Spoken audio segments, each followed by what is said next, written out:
Well, people, another year has come and gone. 2023 is officially in the books. Like always, there's been some ups and some downs. The ups are really on the up, the downs are really on the down, but hey, I guess that's just life in general. And before we get to the main subject matter of today's video, we must pay respects to those who are no longer with us.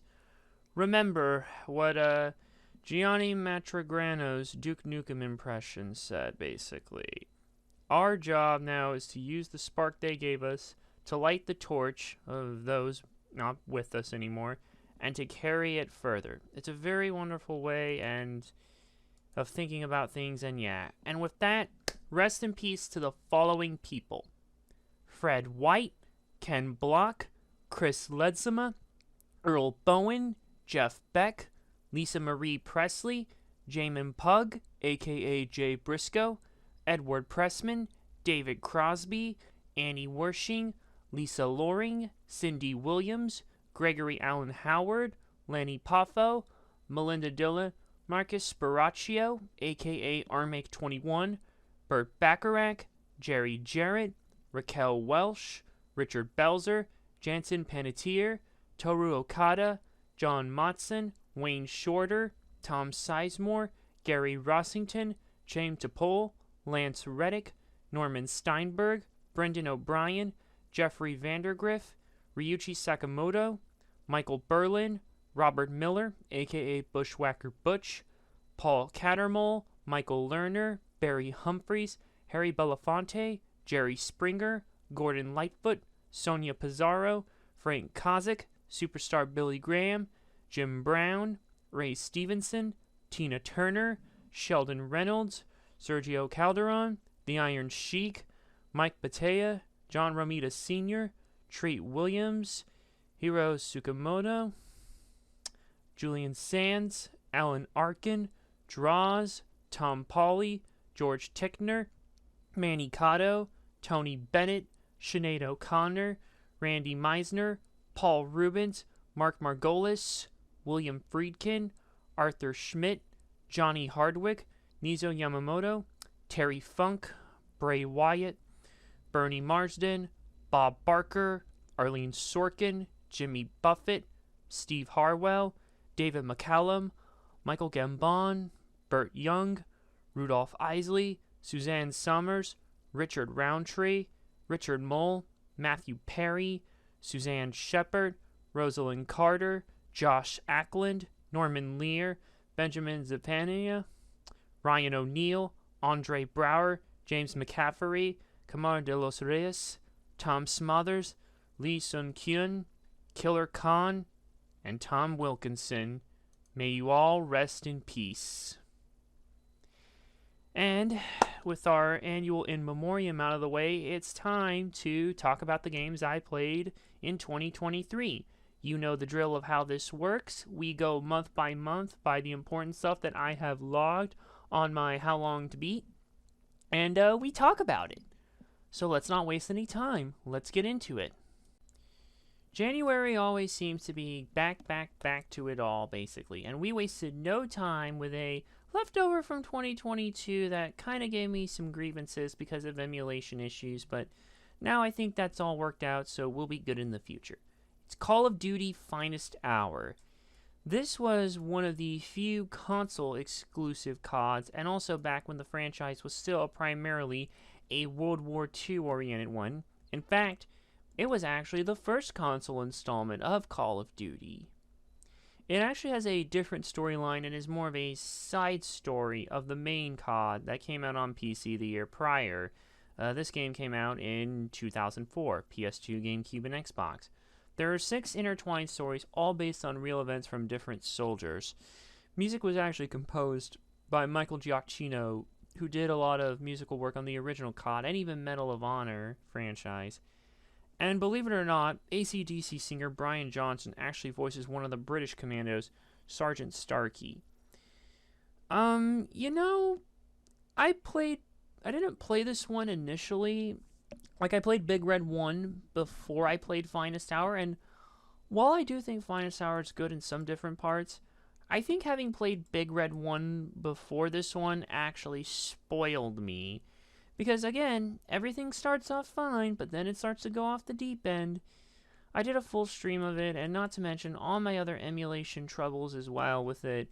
Mainly just emulating in Dolphin. Like, it's just easier to emulate in the nightly build of PCSX2 nowadays, so yeah.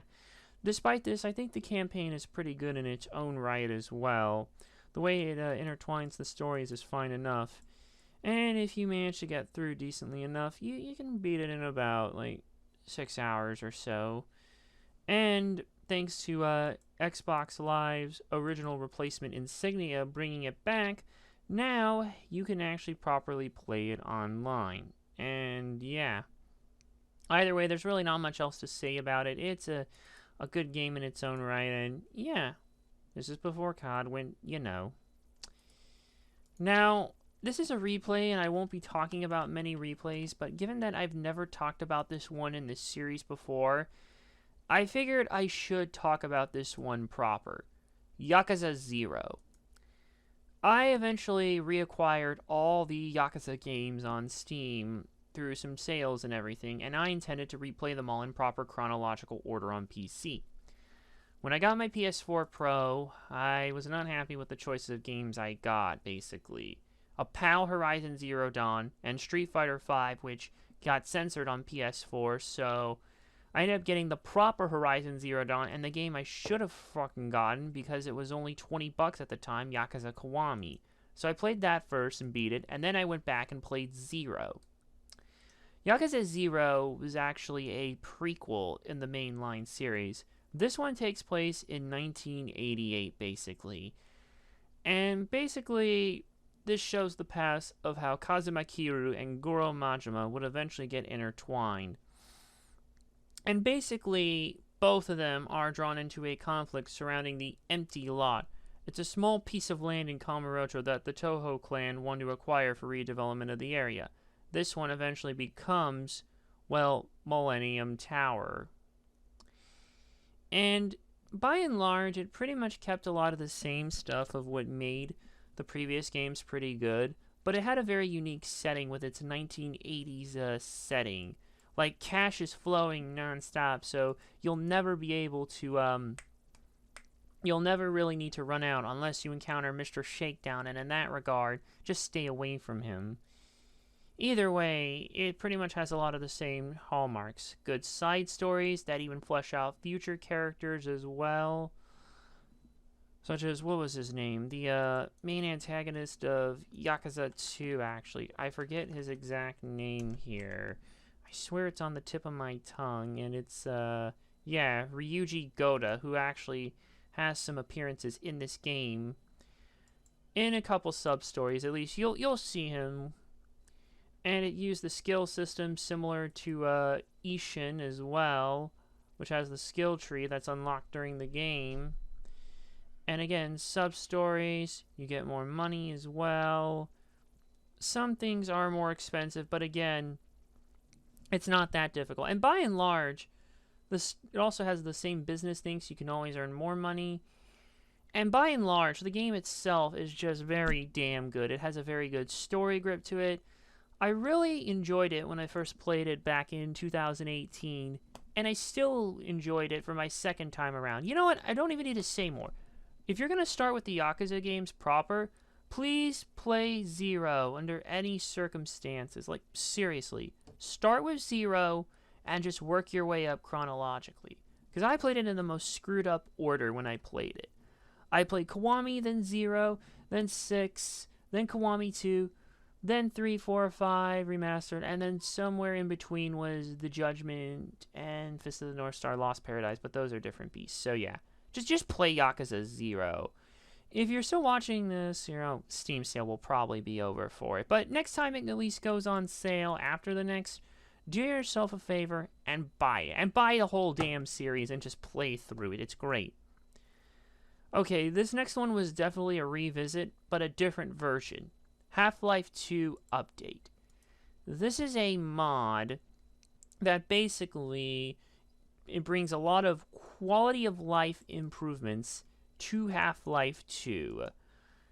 And these fixes include bug fixes, lighting improvements as well, with more detailed world shadows and high dynamic range lighting. I'm reading off the store page. New particle effects and improved fog, bug fixes, visual and game-based issues. There's a community commentary mode, which features appearances of certain YouTubers as well, and the iconic Half-Life 2 visual gameplay style, all available in one free standalone download as long as you have Half-Life 2 itself. If you want to revisit the game proper, this is the best way to do it. And I really heavily suggest you do if you haven't, because, well, quite frankly, Half-Life 2 is one of the best games ever made, and yeah, I friggin' love it. Not much more to say. Devil May Cry 4 Special Edition. It took me longer to revisit this because I already had bought and played the original Devil May Cry 4 on PC before. But this Special Edition has several new improvements to it as well. Some new playable characters, new cutscenes, better gameplay improvements, improved graphics. You can freely switch between English and Japanese voices, although I do think the English dub is pretty good, and some bonus costumes. But by and large, it's very much the same game as well. And in Special Edition, you can play as Virgil, Lady, and Trish. But by and large, you can still just go through the main one there. And it actually gives some more prequel stuff as well about how the Order of the Sword was formed prior to the events of Devil May Cry 3. But yeah, again, I think Devil May Cry 4 really was personally the best of the bunch, basically.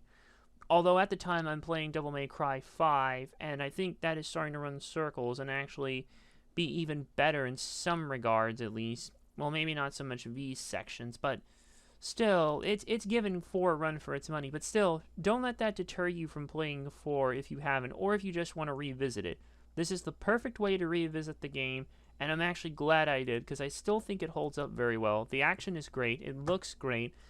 It was pretty interesting and bold to have Nero as the main playable character, and yeah. Although, of course, you do play as Dante in certain parts, but play Devil May Cry 4, at least the Special Edition, as the main way, because it's great.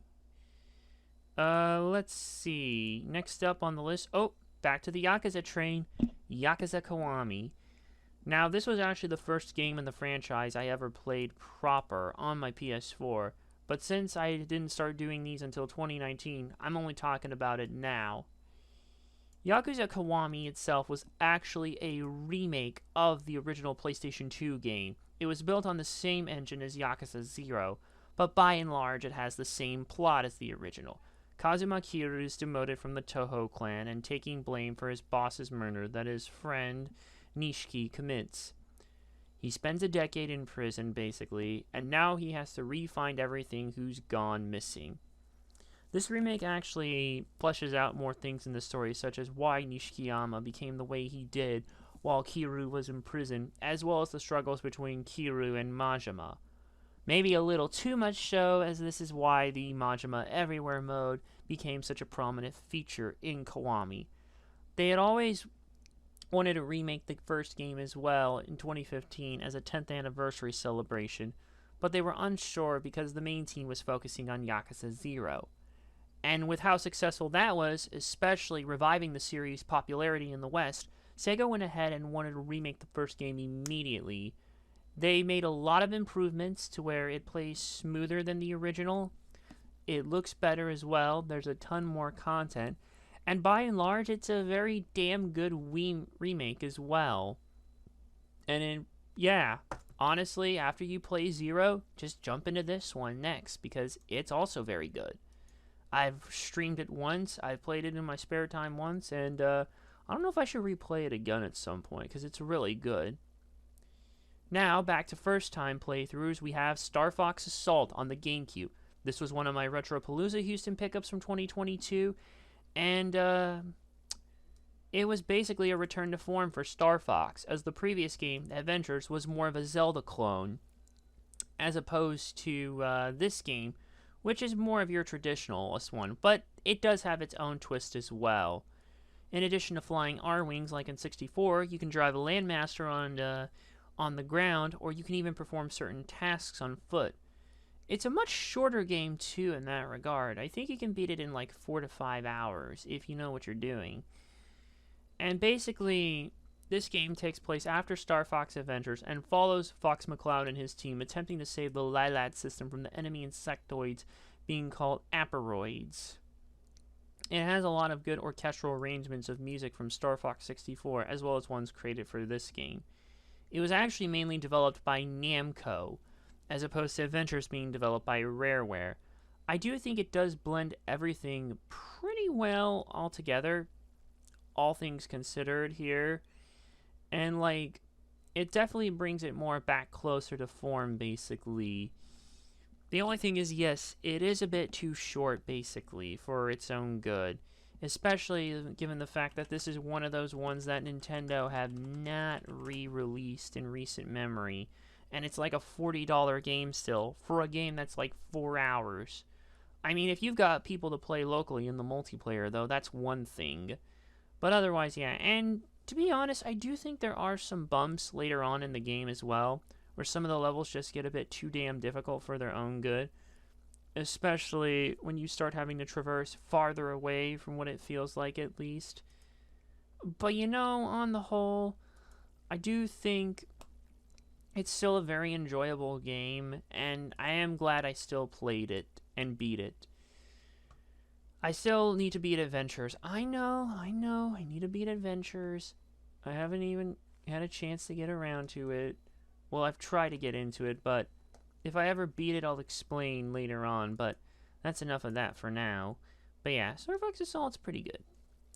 Oh, here's a big time, first time playthrough for me.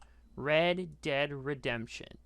I had actually been on a little bit of a Western kick for some time as well, but honestly, it's like, I never had a full desire to go out of my way to actually play this game until the year 2023. I ended up getting it as a 2022 Christmas gift on my Xbox 360. I'm like, let's play this. Let's have some fun, shall we? And it turns out this game is pretty damn good. So this is technically a successor to Red Dead Revolver, which itself wasn't even originally a full-on Rockstar game. That was originally supposed to be made by Capcom as a sort of pseudo-different version of their arcade game Gunsmoke. But that eventually, basically, Rockstar San Diego, known as Angel Studios, were working on it with Capcom's funding in 2000. And then once Angel Studios was acquired and rebranded Rockstar San Diego, yeah, the writing was on the wall. Yoshiki Okamoto left, Rockstar got full rights to Revolver and revived it. And then Redemption just took everything that Revolver did right, mixed it with the open world aspect of the Neversoft game Gun, and well, without those two, you would not have this masterpiece right here. John Marston, basically, is a former outlaw, and his wife and son are taken hostage by the government in ransom for his services as a hired gun, sets out to bring 3 former members of gangs to justice. It takes place during the decline of the American frontier in the year of 1911, and what more can I say except it has one of the best stories of any video game you can ever play. It's actually plays still very well, basically. And it does the open world thing that GTA, of course, did, which Rockstar also made. But it also has a lot of the Western stuff from Gun. It has more meat on the bone to it as well, because Gun was a short one. You can beat that one in like 4 hours. Again, 5, maybe 6 at most. Maybe a little more if you do all the side stuff. But this thing packed the standard, just really good shit that Rockstar was known for doing with their open world games at the time. It took 5 years to develop this game. It was one of the most expensive ever to develop. It ran on Rockstar's proprietary Rage engine. And by God, this game, you know what? There's not much more I can even say about it. It is just one of the best games I think they have ever made. Like, I would put this in my top 5 Rockstar games because it looks good. It plays great.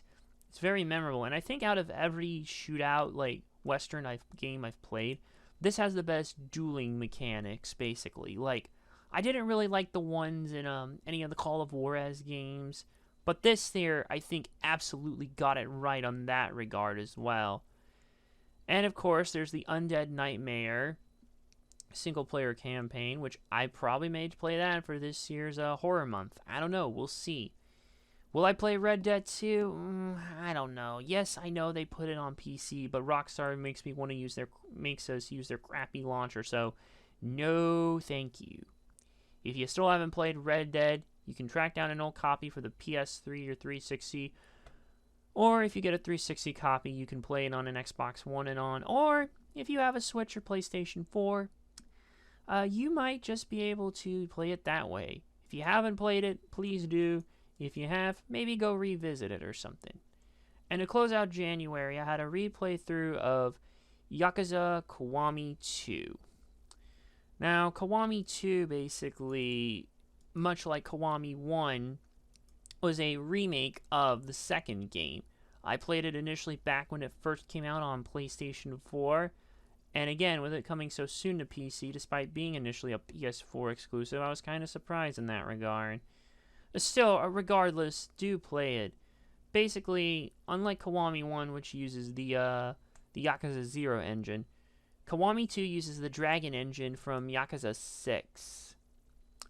And it will perform much, much better on PC and Xbox compared to PlayStation 4.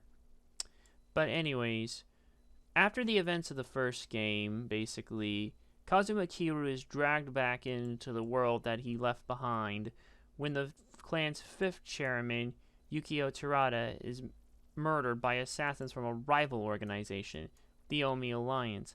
And lo and behold, there's an all-out war now, basically, which brings Kazuma Kiryu into battle with, well, Ryuji Goda, the Dragon of Kansai of the Omi Alliance. There are basically other returning characters, some were recasted, and yeah. Either way, though, there's also a bonus mode here, the Majima Saga, or The Truth About Goro Majima, which is a side story that basically happens a little bit, I believe, before the events of this game here, and basically it closes off a plot line from Yakuza 0. Anyways, it has, again, a lot of the same hallmarks. It actually looks even better than the previous remake did, again, because it's running on a better engine. And if you've got a good PC, this thing will run smooth like butter, and by God, it's a lot of fun to play. I will say, though, like, replaying the Yakuza games on PC, they definitely felt a tad bit easier the second time around compared to the first. Although, I definitely struggle with Kiwami 1 more, so much so that when I replayed it here, I ended up going for the Tiger Drop, and that saved my ass a lot. And here, it made part of the gameplay actually feel like child's play. And keep in mind, I played every single one of these games on normal difficulty. So, yeah. Regardless of it, though, it's still, I would say, is a very good game on the whole. I don't know where I would rank this on the hierarchy of Yakuza games, but again, I can recommend it enough as well. And again, it's just like Kiwami 1. This did to the second game what Kiwami 1 did to the original. So yeah, I will continue to say it until the message is hammered into your brain. Play it and play the series as a whole. And with that, that wraps up the month of January, so let's go on to February. Okay, February was a month of half replays and half new games. Here's our first new playthrough, Super Mario Strikers. This was the Mario attempt, basically, to make it more of an arcade-like, over-the-top, crazy sports game like what they did with the tennis and the golf stuff. And this was for, well, soccer or European football. It starts off pretty simple, can get hectic as hell. You just have to play very more aggressively, basically, to unlock everything. And again, you can use Mario-themed items to your advantage as well. And then you also can use Super Strikes that, if you time accurately, will result in 2 points scored for a striker's team. Honestly, the only other arcade-like soccer game I could think of around this era or games were Sega Soccer Slam, which I think is more in line with this, and FIFA Street, which that also came out the same year as Mario Strikers. It's good. It's tough as hell. It's a bit too much hecticness, though. It feels a bit too crowded at times, but hey, what can you do, really? Honestly, though, it's it's enjoyable enough, at least. It's simple enough here to pick up on, but it can definitely get too hectic as well, like other Mario games of this nature, other Mario sports games and Mario Kart and everything. It kind of seems to have that allure. And yeah, it was one of those GameCube games that's also a pain to get. I didn't actually get it until late 2021, but I didn't properly play it until like a year after, and then eventually I beat it in February of 2023. So yeah, I would recommend it, but either get a Japanese copy because they're cheaper, or PAL copy. You might be a little luckier. And then this here is just, it's like 60 fucking $5 still in the States for one that Nintendo wants you to forget because they have 2 sequels. One on the Wii, which I may play sometime this year or not, I don't know. And then a third one, basically, on the Switch. And as I just got a Switch for Christmas, that's on my list to buy. So yeah, back to the replay train is Yakuza 3. You know what? There really isn't much to say about this one, I feel, here, because I've already talked about this one before in my 2020 recap video, and to be honest, I don't think my thoughts have entirely changed that much, although it probably did feel a wee bit easier going into the third game the second time around like it did for the others. I don't know if I would call it the shortest of the bunch out of all of them that I've played. If I look, nah, I don't think so, basically. Or maybe it is. Maybe it actually might be here. No, it's the second, behind the 6. But it definitely is something that is worthy of your time still. The third game was the first on the PlayStation 3 era. And yeah, so it still, I feel like, also made further refinements from what was seen over the original 2 games, actually. And in a way, it's definitely something that is probably, I don't know if I would say this is my least favorite in the franchise. Probably not, but I don't know. Look, I already talked about it here. I can't go on further without rambling. Again, just play it as well and experience it for yourself. Yakuza 4. Okay, something interesting did happen with the remaster version that I don't remember if I mentioned this in my original video or not, basically, when I first talked about this game. But there was actually something with Yakuza 4 that actually makes it worth more playing on PC as opposed to consoles. See, remember the Judgment situation when Pierre Taki basically was booted from the game basically because of allegations basically of drug use? Or rather, it was other claims. I cannot remember right now off the top of my head for Pierre Taki. Let's see, legal issues. No, yeah, suspicion of cocaine use is when he was arrested, basically. And then he admitted to using it and was basically sentenced to 18 months in prison, suspended for 3 years. And, well, they don't take too lightly in Japan. And lo and behold, the actor of Tanemura actually was originally played by Hiroki Naramiya. And unfortunately, well, his career came to a halt, basically, because, again, of allegations that he had used cocaine as well. Yeah, not so hot, unfortunately. And it kind of sucks as well here, because, well, actually seeing his performance finally properly in Yakuza 4, like when I patched it in on PC, was kind of interesting. And instead, not only was his likeness removed, basically, but his voice as well was basically replaced by Toshiki Masuda, who, if I remember correctly, yeah, is the Japanese voice for Ijiro Kirishima, aka Red Riot from My Hero Academia, and a whole bunch of other characters and other things in other animes as well that some of you may or may not be more familiar with than me, but yeah. Okay, back to the game itself proper. 4 itself was the first game to have multiple protagonists playable. I definitely do think it itself kind of has an interesting plot, even if it takes a while to get to playing as Kiru again.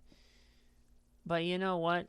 On the whole, basically, yeah, again, I already talked about this one back when I first played it in the remastered version on PlayStation 4, at least the physical release. So yeah, again, I did try to go for more here at least, and I think that did help me out in the end. So yeah, I'd say I enjoyed 4. And to close off of it, oh boy, Catherine. This is a game I've had on PC for a while, but I just never bothered to get around to it until very recently. This was an Atlas title from the PlayStation 3 and Xbox 360 era that later got a release on PC, but that was the original, and there was a remastered edition that came out on PS4 and Switch and Vita, but the Vita release was a Japan-only one. But that was not the version that came to PC stupidly. It's a game, basically, about a guy who is beset by supernatural nightmares while torn for feelings between, well, his own longtime girlfriend, Catherine with a K, and the similarly named beauty Catherine with a C, hence the name of the game. It's like it navigates between 2 different things as well. There's a social simulation where you talk with people at a bar you frequent, and there's the tower navigating puzzle solving main gameplay of it all, basically. And it's one of those that are affected by the choices that you make. And this came out actually a little bit before any of the Telltale games that had set decisions in them. You know what? I'm not even going to go further into it than that as well. All I'm going to say, dear viewer, is that promise me, if you have not played this, and you actually want to play this, that you go into it blind. Because I can assure you, there is some crazy shit in here that you will not expect, and by God, it will blow you away. And when you're done with that, go watch my playthrough, or probably any other playthrough, but preferably mine, on my Twitch, and you will see how, like, it blew my own mind when I first played it, because I did not know what to expect. And then when I did, I'm like, this is a very crazy game. And that's all I can really say about it. It's a crazy-ass game. Go play it. That closes out the month of February, so let's go to March. March was a pretty busy month. It always seems that when the spring months hit, the work goes into overdrive. And this time we actually mostly focus on real first-time playthroughs, but we do have a couple replays to cover, starting with Yakuza 5. Yakuza 5 was sort of originally perceived as, I guess, the real last in the mainline series until, well, 6 happened. 5 was also noteworthy for having a digital-only release as well in the States when it first came out on PlayStation 3. If you bought the Remaster Collection, you got an actual physical PS3 case with 5, but you didn't actually have a disc in there. Although you could put the PS4 disc in the case, it's just not the same. Yeah, I will say this, playing it the second time compared to the first, I feel like I did better, and once I earned Tiger Drop, it made the final boss so much easier to deal with. More specifically, Kiru's final boss, which is the last one overall. Because personally, I did not like that final boss in the end. Like, I thought he was built way too much like a tank, and yeah. But this time it was a bit easier, and it really still felt a bit more drawn out. But otherwise, it's not that much different from my initial thoughts, but I do think of this one a little bit more favorably. So yeah, again, play all the Yakuza games. Oh boy, this next one is a real piece of work. Death by Degrees. You know, I actually have a very big review plan for this game, and all I need to do now is get the footage for it. and then just edit that into Vegas, and then we're good, which is going to be easier said than done. And those of you who have played this game know why. And yeah, I'm not even going to leave it further than that, because I'm going to go over everything in it. And I do mean everything. Now you see why the Night Trap and Double Switch reviews were the way they were. But yeah, that Death by Degrees was a chore to play through. That's all I'm going to say about it for now. Now back to the last replay for March, Yakuza 6, The Song of Life. Here was the actual original final installment in the franchise before they decided to revitalize it with Like a Dragon and turn it into an RPG. So, Kiryu ends up having to go to Onomichi, basically, because, well, Haruka was there, and after the events of the 5th game, just wanting a normal, quiet life, and, well, yeah, it was insane. And yeah, there's a lot of crazy twists and turns Yakuza 6 takes. It also was the first in the series to utilize the Dragon Engine, which refined the gameplay a little bit and changed how you handle stats and things like that as well.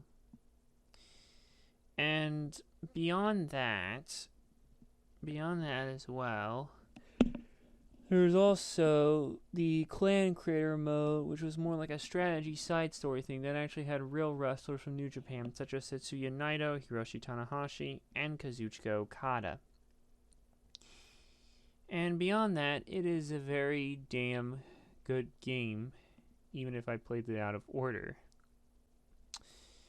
So yeah, and honestly, I can't really say much more than that, because truth be told, a lot of the Yakuza games, they really are story-driven, so me even going enough into the details as they are kind of feels like I'm giving away enough. But yeah, like I said, play all the games. This one's damn good as well, and yeah. Now, we go back to new stuff. Star Wars Rogue Squadron 3 Rebel Strike. I had already played Rogue Squadron 2 Rogue Leader, which was a GameCube launch title many years ago, but I had always wanted to play Rebel Strike, but never got the proper chance to. Rebel Strike pretty much followed in the same vein as its previous older brother. However, you can now actually leave your starfighters and do ground battles, in addition to the standard piloting and other vehicles as well that aren't just, well, X-Wings and things like that. In fact, what's crazy is that there's actually a co-op mode that lets you cooperatively play all but 2 missions from the previous game. That's right, the entire campaign is there. Who would have thought? But yeah, Rebel Strike pretty much is like the previous one. You know, I actually think I may have taken a nicer liking to it, although I will say there are some missions where you have to have certain upgrades, and if you don't get them, well, then you're kind of screwed. And I think the game does tend to rely on that just a wee bit too much. Not to mention the on-foot missions aren't exactly the best to play through in some regards, although I do think some other in-vehicle stuff is not as good. And it's actually not that long of a game as well when you break it down, which is crazy enough, I know, but you know what? It's a Star Wars game from the early 2000s. Like, I mean, you kind of really can't ask for much more than that. Hey, it's still better than dealing with a modern sequel trilogy or any other modern Star Wars game, but that's another topic for another time. Anyways, play it.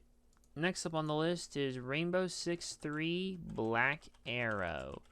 Now, Rainbow Six 3 Black Arrow is the console expansion, basically, and part semi-sequel to the console version of Rainbow Six 3. This was actually done by Ubisoft's Memoriam division in, well, Italy. This game was pretty much released as an Xbox exclusive, and was also made to take advantage of Xbox Live, because the original Rainbow Six 3 was one of the most popular games on the service. There are two new online game modes, Total Conquest and Retrieval, and a new offline mode, Lone Rush. There were also some other changes as well. To combat the unfair advantage of lean walking in particular, it still would allow you to lean, but you wouldn't be able to move until you went back to a straight stance. Beyond that, it's pretty much like the previous game as well. I will say, though, it is very damn difficult for its own good, so if you turn on cheats for single player and just blast your way through, I mean, you can just forget about it all and just have a hell of a time, but I mean, would you not probably be playing it as they intended? Maybe, but you know what? Sometimes I feel like my time is starting to become more and more valuable to me these days, to a point where my tolerance for certain crazy things just aren't handling it. Plus, I'm just not used to playing these types of games with a controller. A game like Time Splitters, like 2 and 3, are fine, but this, I'm a little bit more used to playing with a keyboard and mouse on. But yeah, speaking of games people wouldn't believe I played with a keyboard and mouse, Days Gone.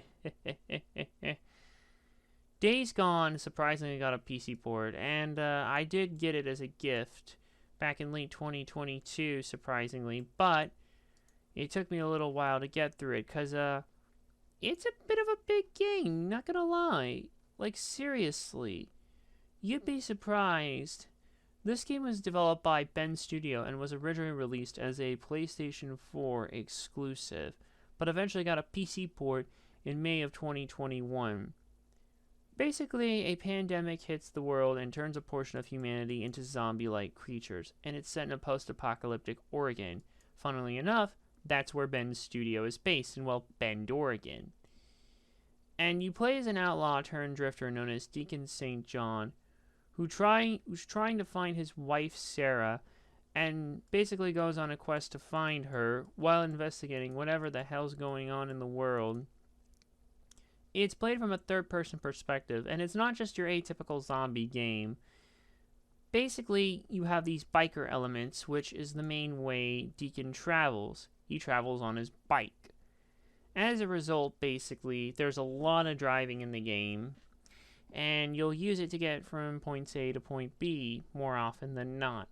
You have the different uses of firearms, melee weapons, and even improvised weapons, and you can even use stealth as well to defend yourself against hostile humans and, well, the zombies in this game, which are known as freakers.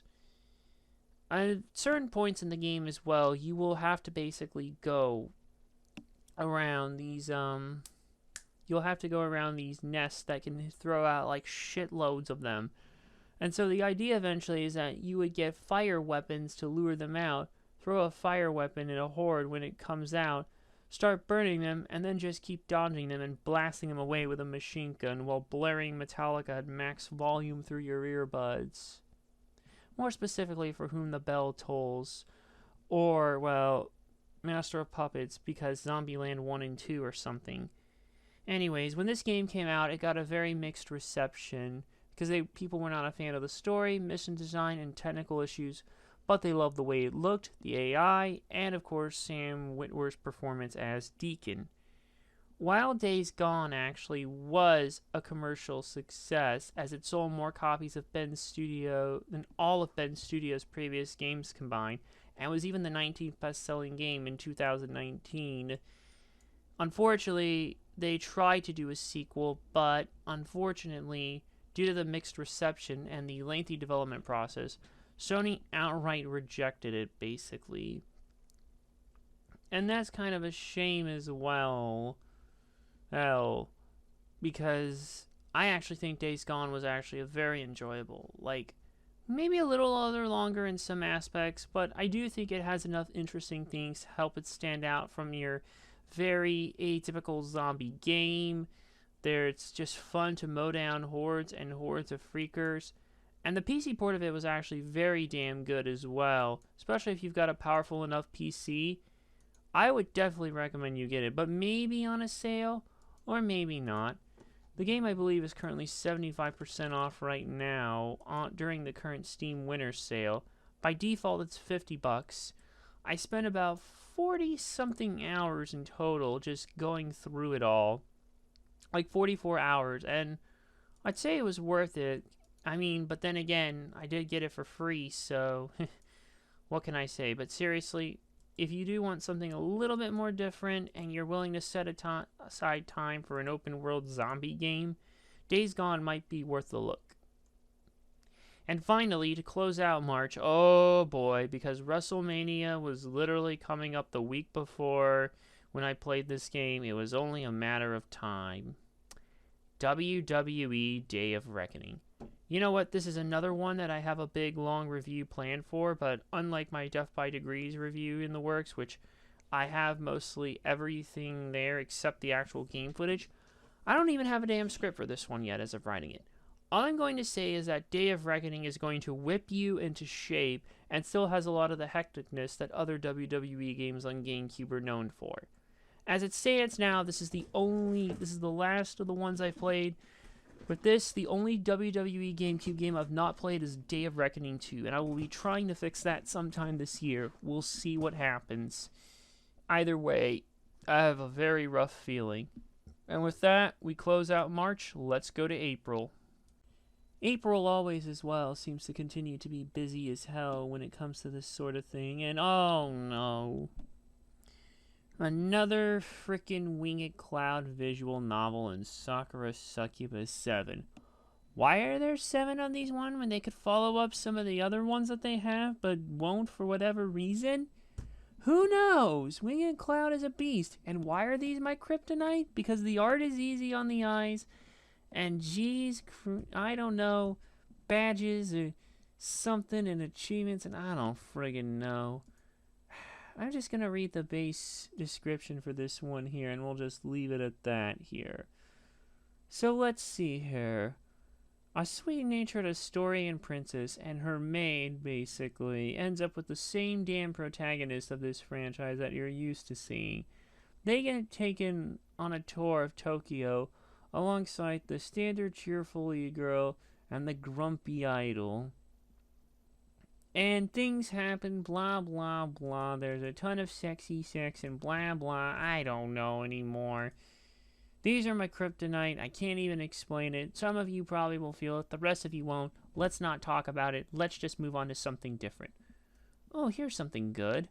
Tom Clancy's Ghost Recon 2 Summit Strike.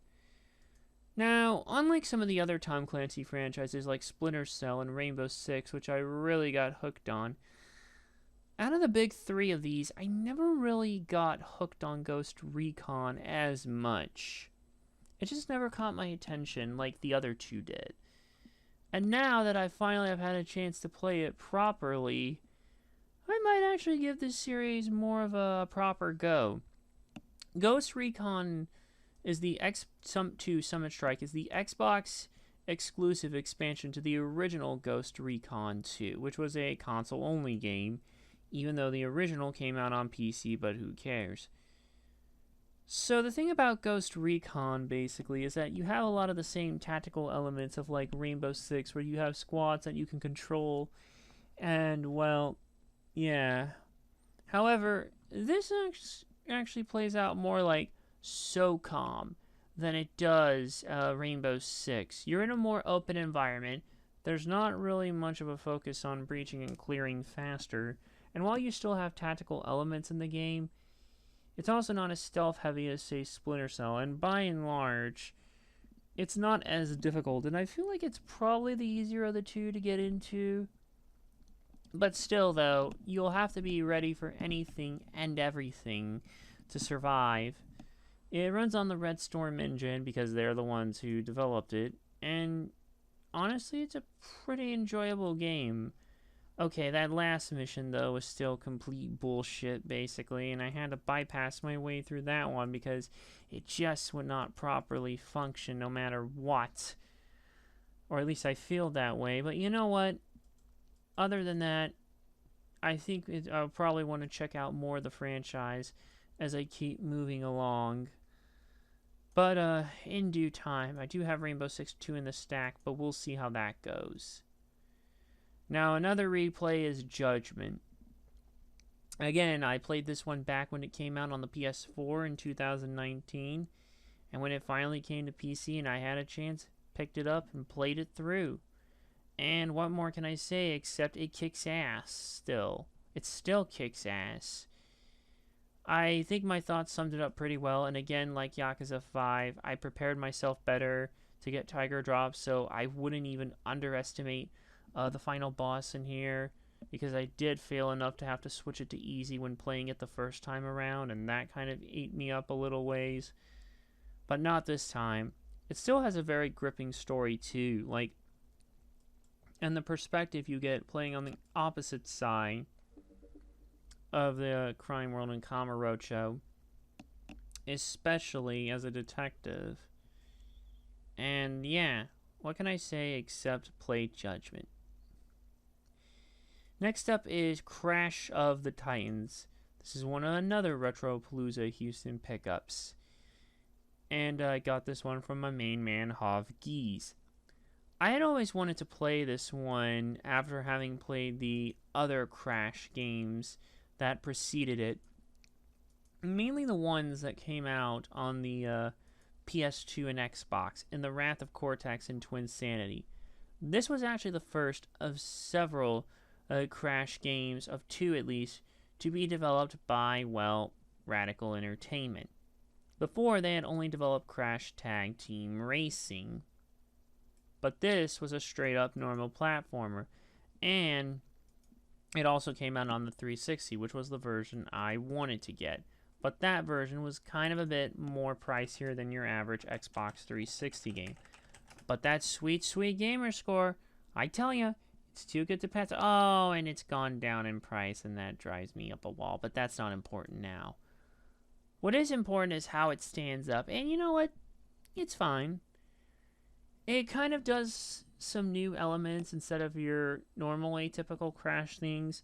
It's called Crash of the Titans because now you can jack onto these sort of giant titans as well and control them and use them for combat and puzzles and other things like that. Beyond that, it's pretty much your standard Crash Bandicoot fare. Probably not as good as some of the original games, but it's not horribly overly long, so it never overstays its welcome personally. And I would say I enjoyed my time with the game for the most part. Although, again, it always seems things tend to fly off the rails faster. I don't know, maybe it's just me. I will now be on the lookout for Mind Over Mutant, which was actually the second Radical Entertainment Crash game. And it was also the last one that they made before the franchise was temporarily put on hold until the remaster trilogy came about. Continuing, as we're about halfway through the month of April, this was the moment where I decided I need to knock another big series off my backlog. And one that was burning a hole in my Steam backlog was Resident Evil. I had only, up to this point, had beaten Resident Evil 4 several times, Code Veronica, and Dead Aim. I know, it's like I played every main big Resident Evil on PlayStation 2. Oh, and I believe the 2 Outbreak games as well. But never many of the actual real mainline stuff, the one that makes people remember the series fondly. So it was time, and we started with Resident Evil, the remake, or more specifically, the HD remaster of the remake. Oh, excuse me. Resident Evil, the remake itself, originally came out on the GameCube in 2002 and was so big it was spread across 2 discs. But by and large, it was a very faithful remake of the original game. It still has the same plot, basically, taking place in Raccoon City and a very interesting big mansion as well. And again, you either play as either Chris Redfield or Jill Valentine. And I ended up playing through and beating the game as both characters. This was actually originally developed over the course of 1 year and 2 months. It was part of an exclusivity deal between Capcom and Nintendo, and pretty much had Shinji Mikami at the helm, who designed and directed the original game. He wanted to do a remake because he felt the original had not aged well enough, and the GameCube's capabilities could bring it more closer to his original vision. You still had a similar graphical presentation, but the quality of the graphics were very much improved On top of that, there was new gameplay mechanics, slightly revised puzzles, additional explorable areas, a revised script that had less of that B-movie feeling and such infamous lines like Jill's sandwich, and other new story details, which included an entire subplot that it cut from the original game. Now, this HD remaster here pretty much brings it into the modern realm and, well, makes it very simple to play. If you weren't a fan of the tank-like controls of the original style, and you'll probably still feel that if you play it on the GameCube, you could actually, in theory, play it here with an Xbox One controller, as I did, and you would be fine all around, and that's probably the best way to do so. The HD remaster itself actually also has 5.1 surround sound and can go up to 1080p and a 16:9 aspect ratio. And there's also a new control scheme as well, which, as I mentioned before, helped out. But by and large, it's still very faithful to the original version of the remake. And it pretty much has all the same hallmarks as well. It's creepy as hell. It's very clever, although it's very where the fuck do I go in its nature, like many of the past Resident Evil games from this era, which kind of don't... I'm not really the biggest fan of that style, to be honest. I do think some of the later ones alleviated this problem much, much better, but I do have my grievances with some of them, and I will address that in due time. But, yeah, either way, I do think it was a very damn good thing, and even though it took me a while the first go around, I have to say, I still enjoyed my time with it, and definitely would recommend it. Next up, a little break from the Resident Evil stuff, is Grand Theft Auto Liberty City Stories. Oh, another one from my man Hav Geese.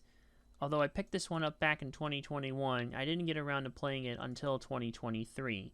Liberty City Stories was one of two PSP Grand Theft Auto games, the other one being GTA Vice City Stories, which is in my to-play pile and I've played a little bit of, but I've put it down and I know I need to get back to it at some point. Hopefully I finish it this year and I can talk about it then. But for now, Liberty City Stories. This was technically a prequel to GTA 3. Excuse me. The main game takes place in 1998 and has you play as Tony Cipriani. And, yeah, he was voiced by someone completely different. Voiced by Danny Mastrogiorgio. He was originally voiced by Michael Madsen, I believe, in Grand Theft Auto 3. But anyways, this is a prequel. This takes place in 1998, whereas GTA 3 takes place in 2001, the year that it was actually released, funnily enough.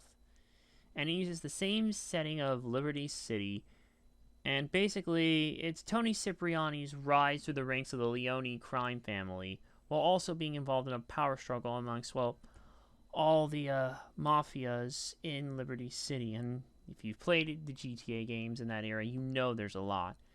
Now, this was originally released on the PlayStation Portable, but eventually it found its in 2005, but found its way to the PlayStation 2 in 2006, and it was also as well at a budget price of $20, because the PS2 version did not have custom soundtrack capabilities, unlike the PSP version.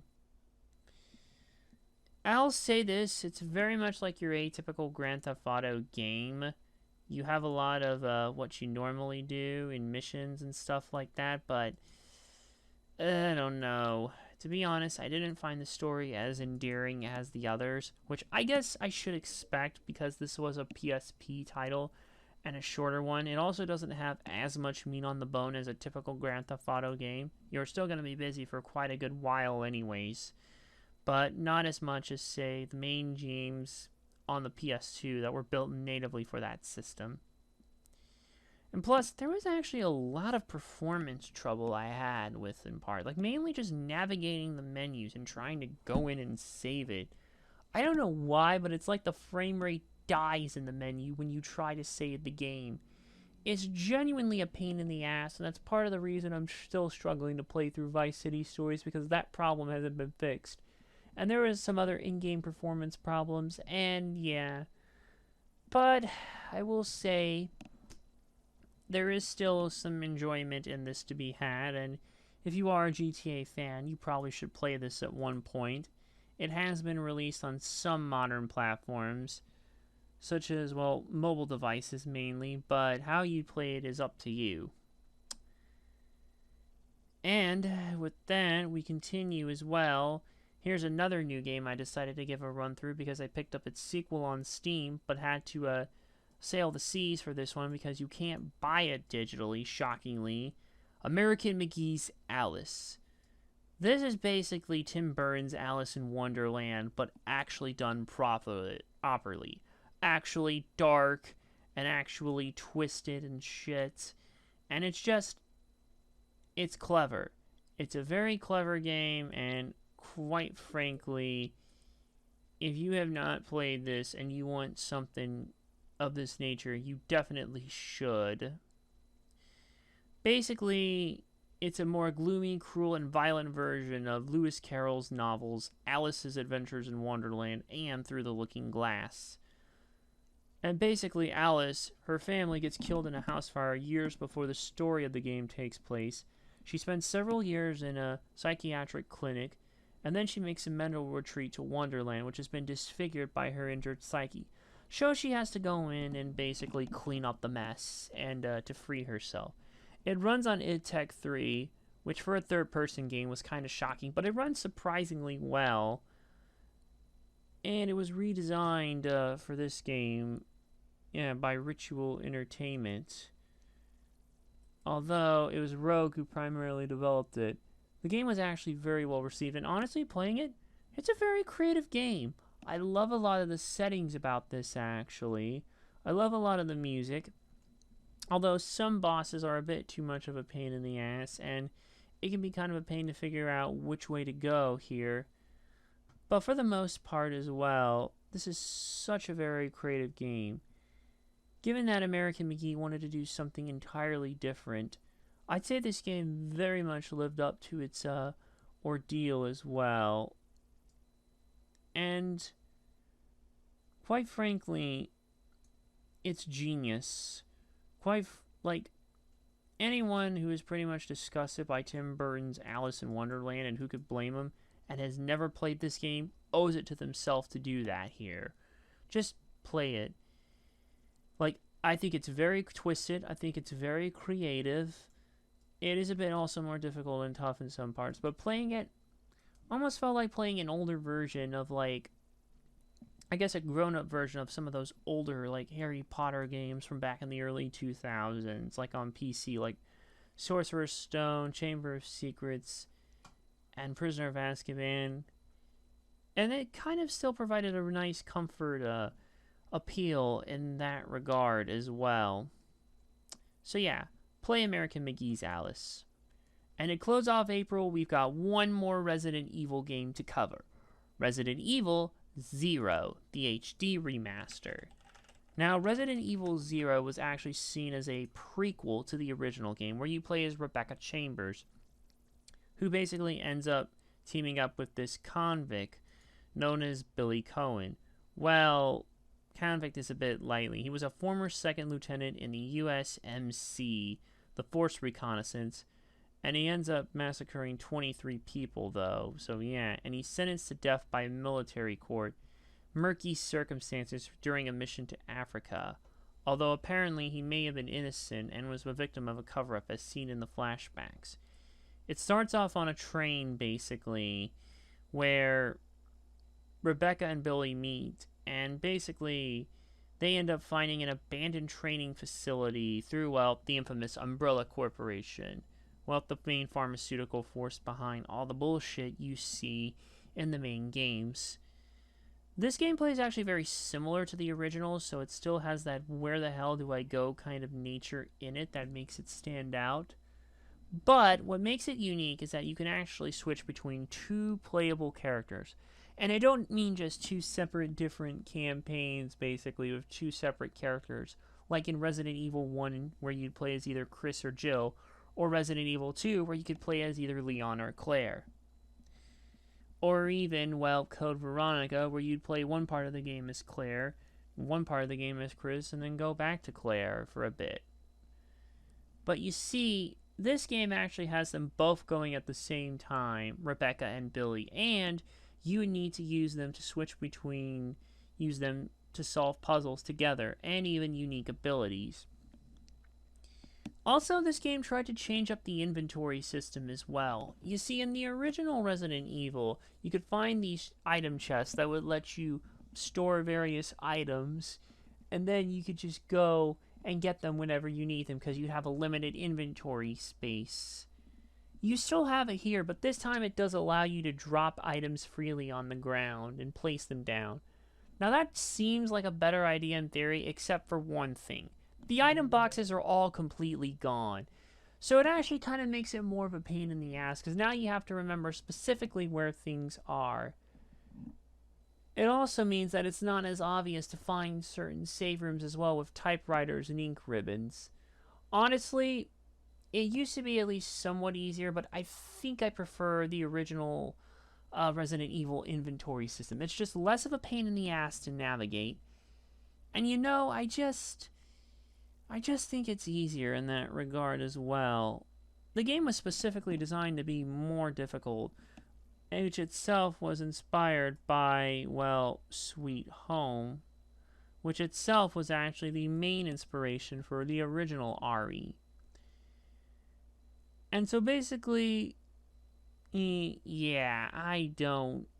Ugh, it's kind of tough. This one definitely felt like more of a drag in some regards than Resident Evil Remaster because of some of this.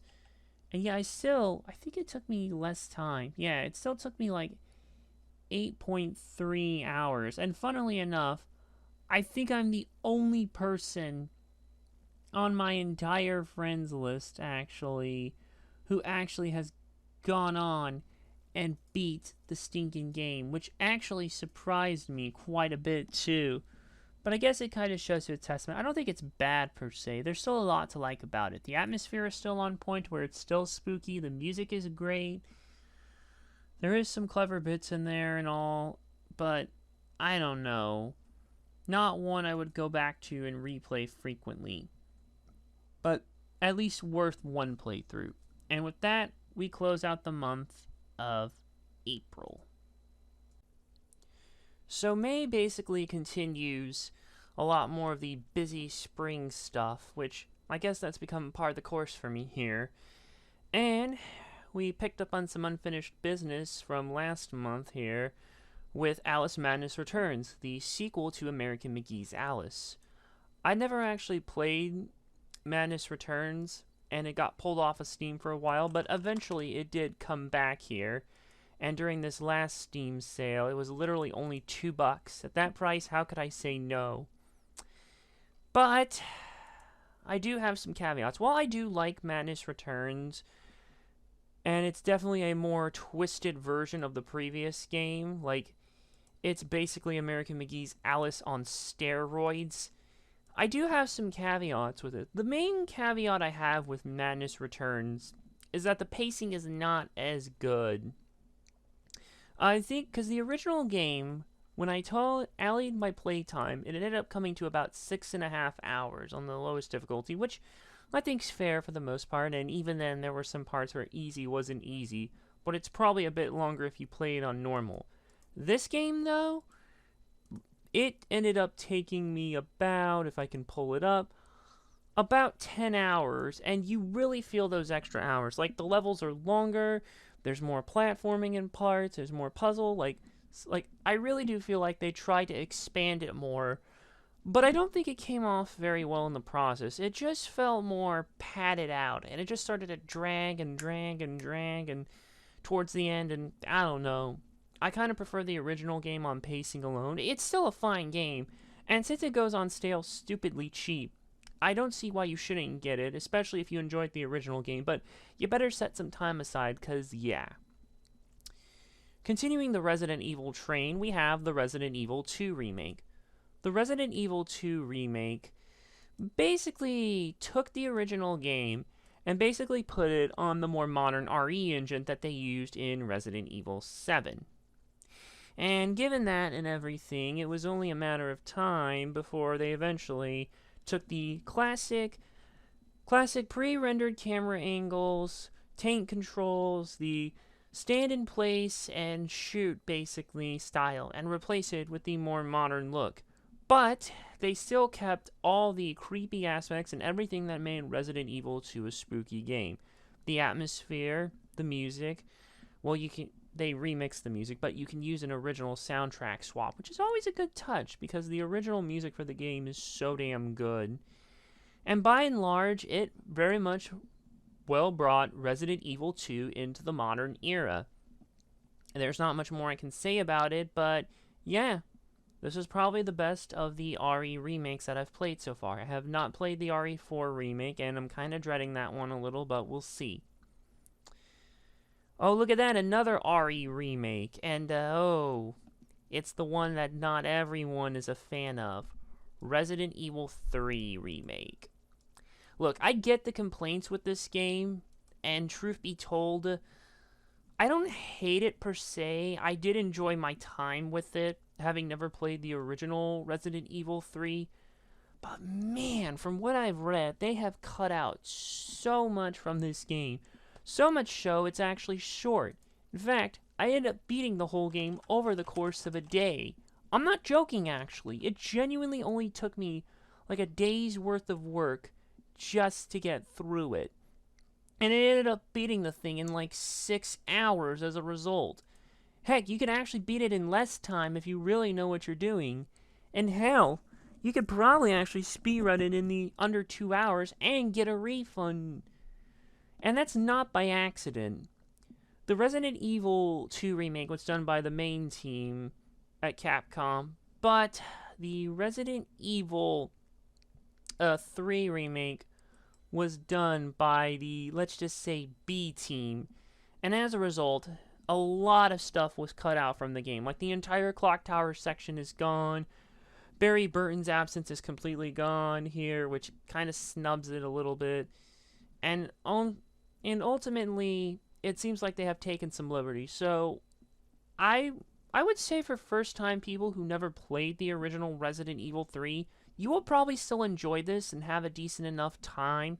But if you've played the original Resident Evil 3 enough times, then yeah, you're gonna feel it here, definitely.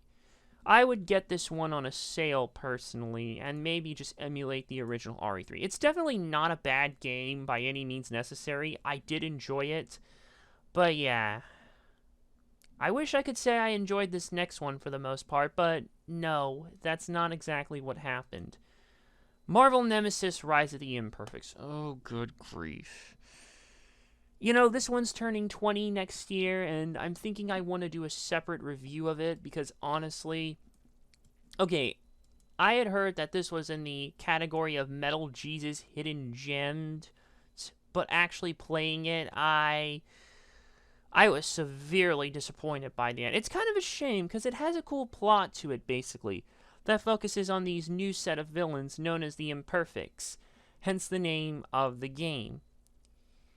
And it tries to do the Power Stone Smash Bros. Sort of thing here, and it throws in a story, but my god, the game, like, it starts off fine, but sooner rather than later, it starts to rear its ugly head. It becomes way too difficult for its own good. There's not much of a difficulty selection here, so you're forced at the mercy of the developers, and to make matters worse, there's no mid-mission checkpoints. So when shit goes off the rails, and it will, I assure you, anyone who saw my stream of it on Twitch, yeah. So much so, I had to actually switch. I genuinely had to switch from playing it on the original Xbox to emulating the damn thing in Dolphin. And seriously, I was not happy about any of that whatsoever. Like, I was just fuming by the end of it, because I actually was enjoying my time with this game at first. But man, does it go off the deep end very fast. Look, I'm going to make a full video about this, not this year, maybe next year, I don't know. Truth be told, I'm just not happy with this game. I expected much more, and I was very disappointed, because it drove me insane. On the opposite end, here's a game that actually didn't drive me insane. Actually let me select my difficulty and just turn off my brain for about 4-ish hours if you give or take. Gauntlet 7 Sorrows. Another pickup from a man Hov Geese. I think I actually did get this one in 2021, but again, I didn't end up playing it until 2023, and it's actually very good. This was the follow-up to Gauntlet Legends and Gauntlet Dark Legacy, and it pretty much has much of the same as what you would expect from the previous game. It pretty much has your same 4 heroes, basically, and you can wield combos and special attacks purchased at the end of each world, and basically, well, you can level yourself up. Unlike Gauntlet Dark Legacy, there's only those 4 default characters: Wizard, Elf, Warrior, and Valkyrie, and there's no unlockable hidden characters or customization. Not only that, there's no longer a hub world where you can upgrade your characters and choose. You just do it at the end of each level. And even though despite this, I do want to say, even though it's mixed reviews, I did really enjoy my time with this game. It's pretty much classic Gauntlet for what you would expect. And it probably would take longer on higher difficulties, but I didn't care. I was just having fun going around and beating up schmucks, as you do in medieval times. As you do in Gauntlet. As you do. And this has been restored to be playable online via Insignia, so any of you fools want to go co-op the game sometime, you can, actually. I'm just shooting from the hip here, but no, I actually really did enjoy Gauntlet 7 Stars, and I got it for a good price. So if you get it for a good price, I'd recommend picking it up, especially if you have some people to couch co-op it with, or play it online on the original Xbox via Insignia.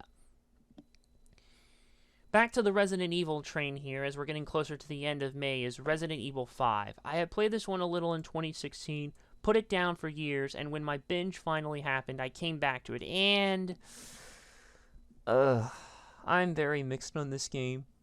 Look, I appreciate on one hand that it continues the Resident Evil 4 style, because Resident Evil 4, the original, might just be my favorite Resident Evil game of all time. And it still plays well in that regard, sans for one boss that requires you to basically cap your frame rate if you're playing on PC. That was a pain in the ass, and shame on Capcom for not getting that worked out sooner. But then again, they never really thought that far ahead, so maybe I should cut them a little slack.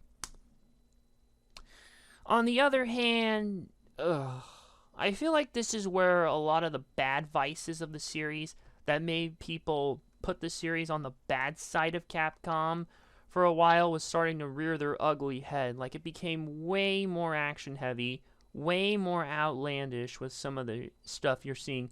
I mean, hell, why do you think Boulder Punch's channel is named the way it is? Because of this very game and that one scene.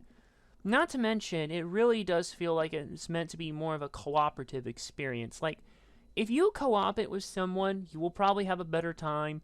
But single player, well, it's not a completely horrible mess, but you definitely will feel it to a degree. Honestly, I don't even hate the game, but it's definitely on the lower tiers of, like, Resident Evil. Not to the degree of Resident Evil 6, which you will not see, thankfully, because I'm not that much of a masochist. And yeah, I guess if you have someone to co-op it with, sure, go for it. If you still want to give it a go, I'd wait for a good sale. And to close off May, we have Super Monkey Ball Banana Mania. Fucking hell.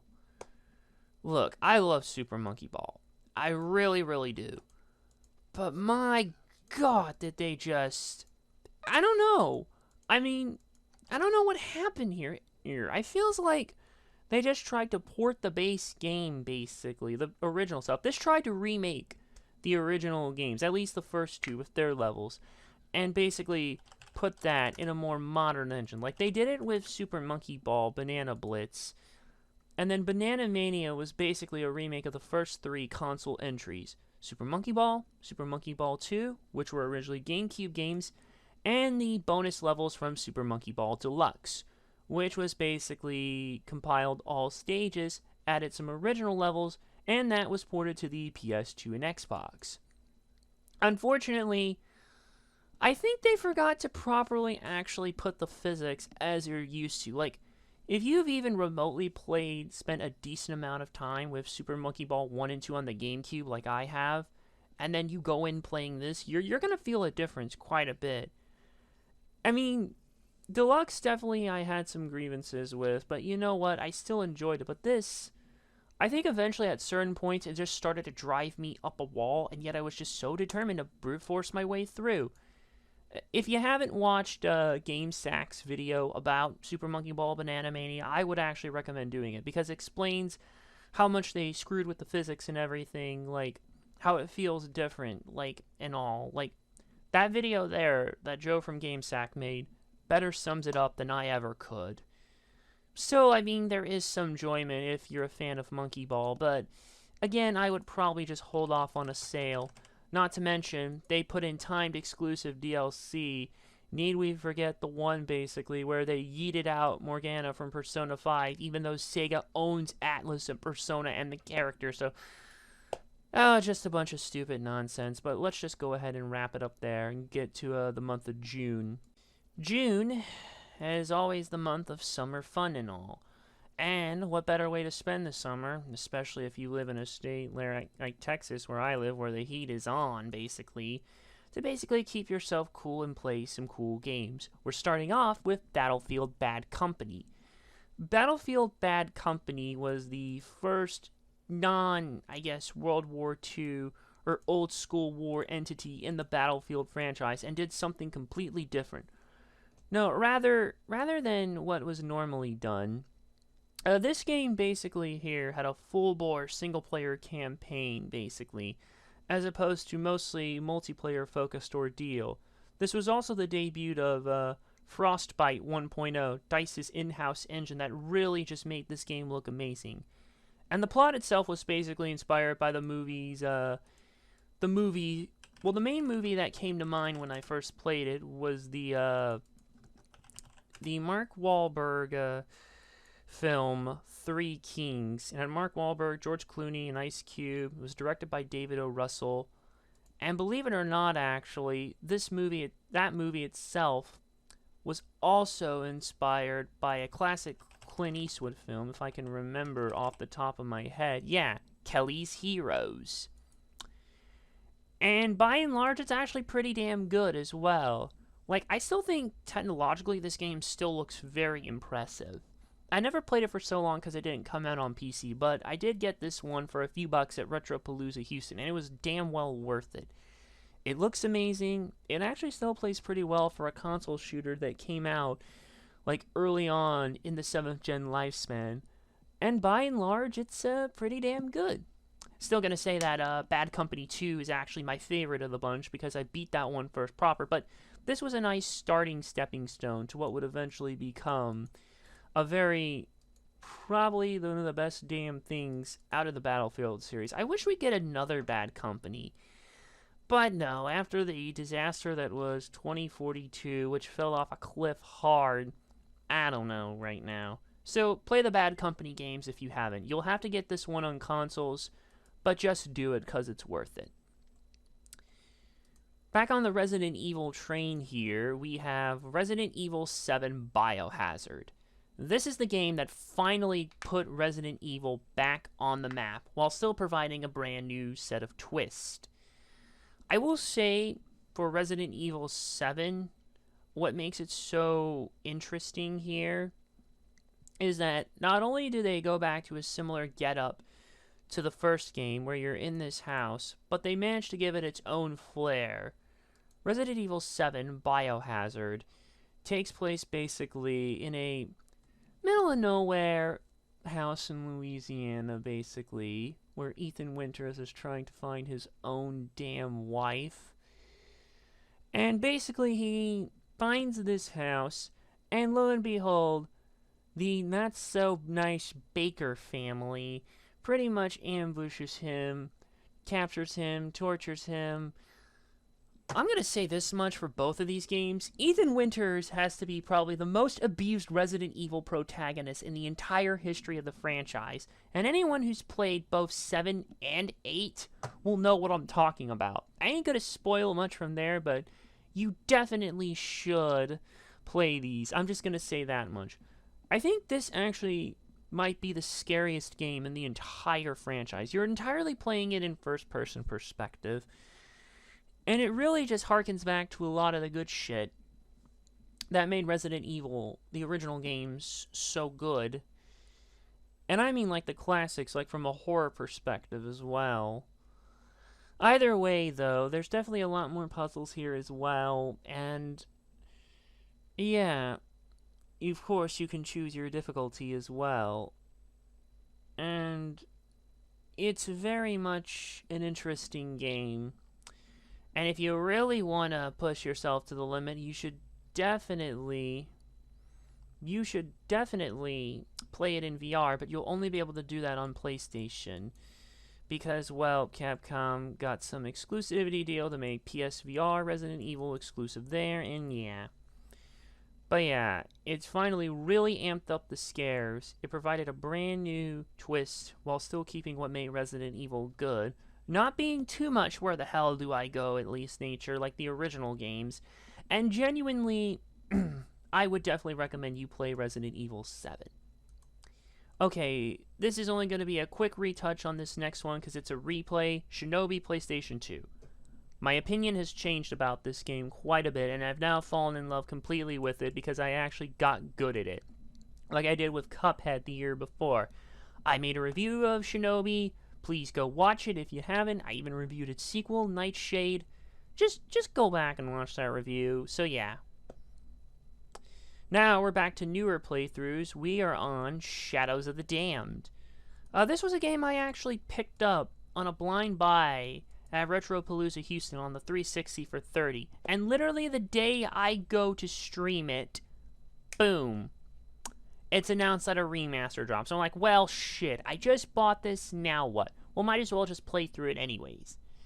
Shadows of the Damned was the trio crossover. Well, part trio, but really, in terms of game design, it was a collaboration between Goichi Suda, aka Suda51, and Shinji Mikami of Resident Evil fame. You know what, I can't even begin to describe this game. You play as Garcia Hotspur, a Mexican demon hunter, voiced by Steve Blum, who goes to this city of the damned, which kind of explains the name of the game, battle evils and save his own girlfriend Paula, who's been captured by the Lord of the Demons Fleming.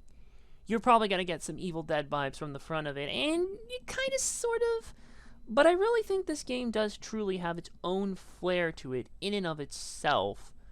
Like, it's also for the dirty-minded, basically. You will friggin' love this game's dialogue, I swear. I mean, for God's sake.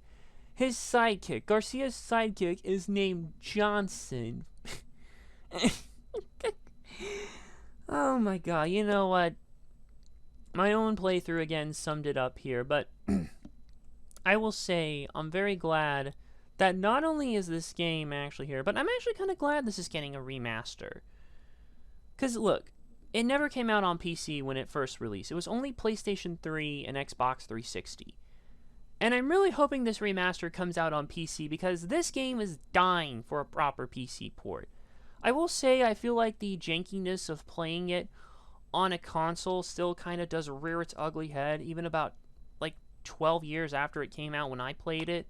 It's kind of a shame because it's a pretty cool game, but it sold poorly when it first came out. Thankfully, we are getting a proper remaster. And I will probably play the remaster again on stream, just because this is actually a very damn good game. Hikikomori Media has actually made a big retrospective about this damn game, so go watch it if you really want the full details. Well, watch it after you're done playing it first, obviously. Back to the Resident Evil train is Resident Evil Revelations. At the time, I really bought into this one because, people were saying that this was more in line with classic Resident Evil compared to Resident Evil 6. Now, Revelations was originally a 3DS exclusive, but eventually found its way to other consoles. PC, PS3, 360, Wii U, even the PS4, Xbox One, and Switch.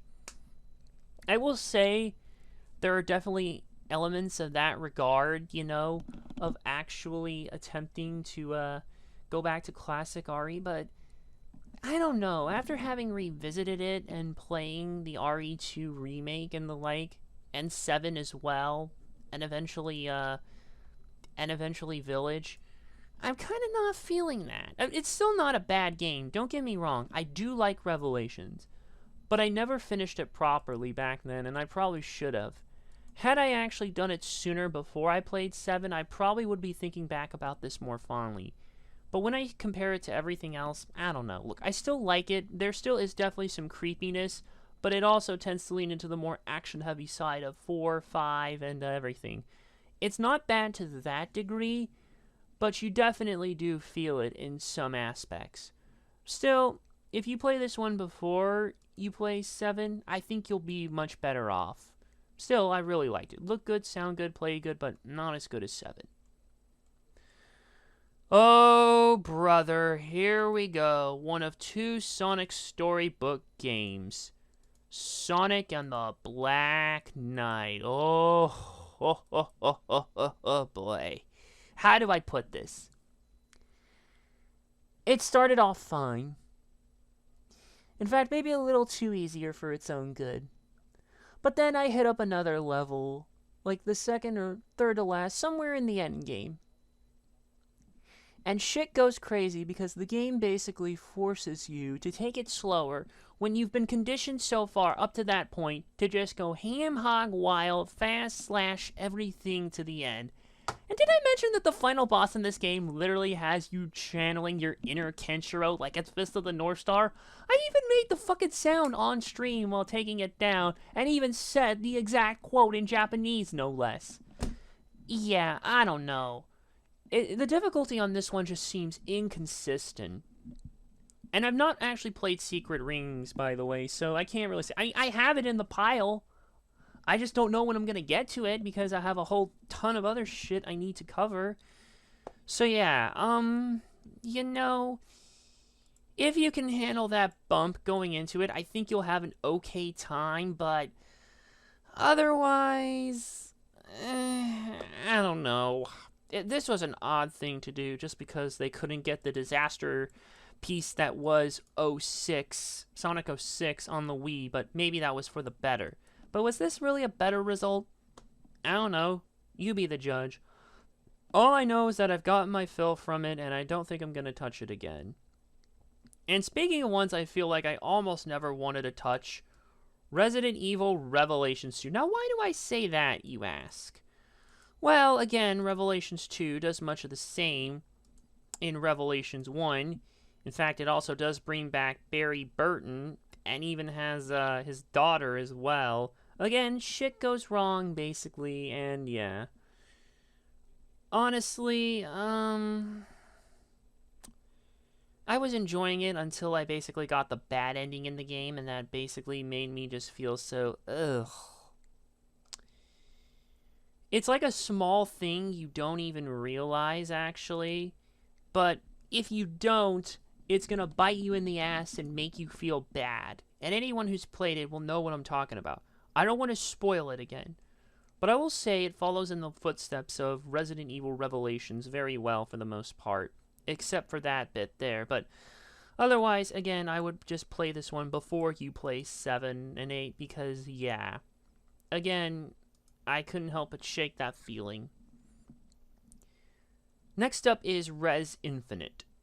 Res Infinite was basically another remaster of the classic early 2000s, I guess, visual and audio masterpiece that Tetsuya Mizuguchi made that was originally a Dreamcast and PlayStation 2 game, but later found its way to other platforms. This was actually a virtual reality compatible expanded version. That's right. Res Infinite will actually let you play this thing in VR across all platforms that it was released on. The whole damn thing in that regard was built from scratch using Unreal Engine 4, and it's unlocked after you play the original for 1 hour here. And it actually allows you to roam around freely as opposed to the, well, on-rails environment of the original game here. And honestly, I think from what I've seen, it's a nice addition. I don't have a VR headset, but I just wanted to have it back anyways, just because I love Res so much. I think it truly is one of those games that is pure euphoria. Like, if I could sum it up in one word or one piece of media, it would be this game.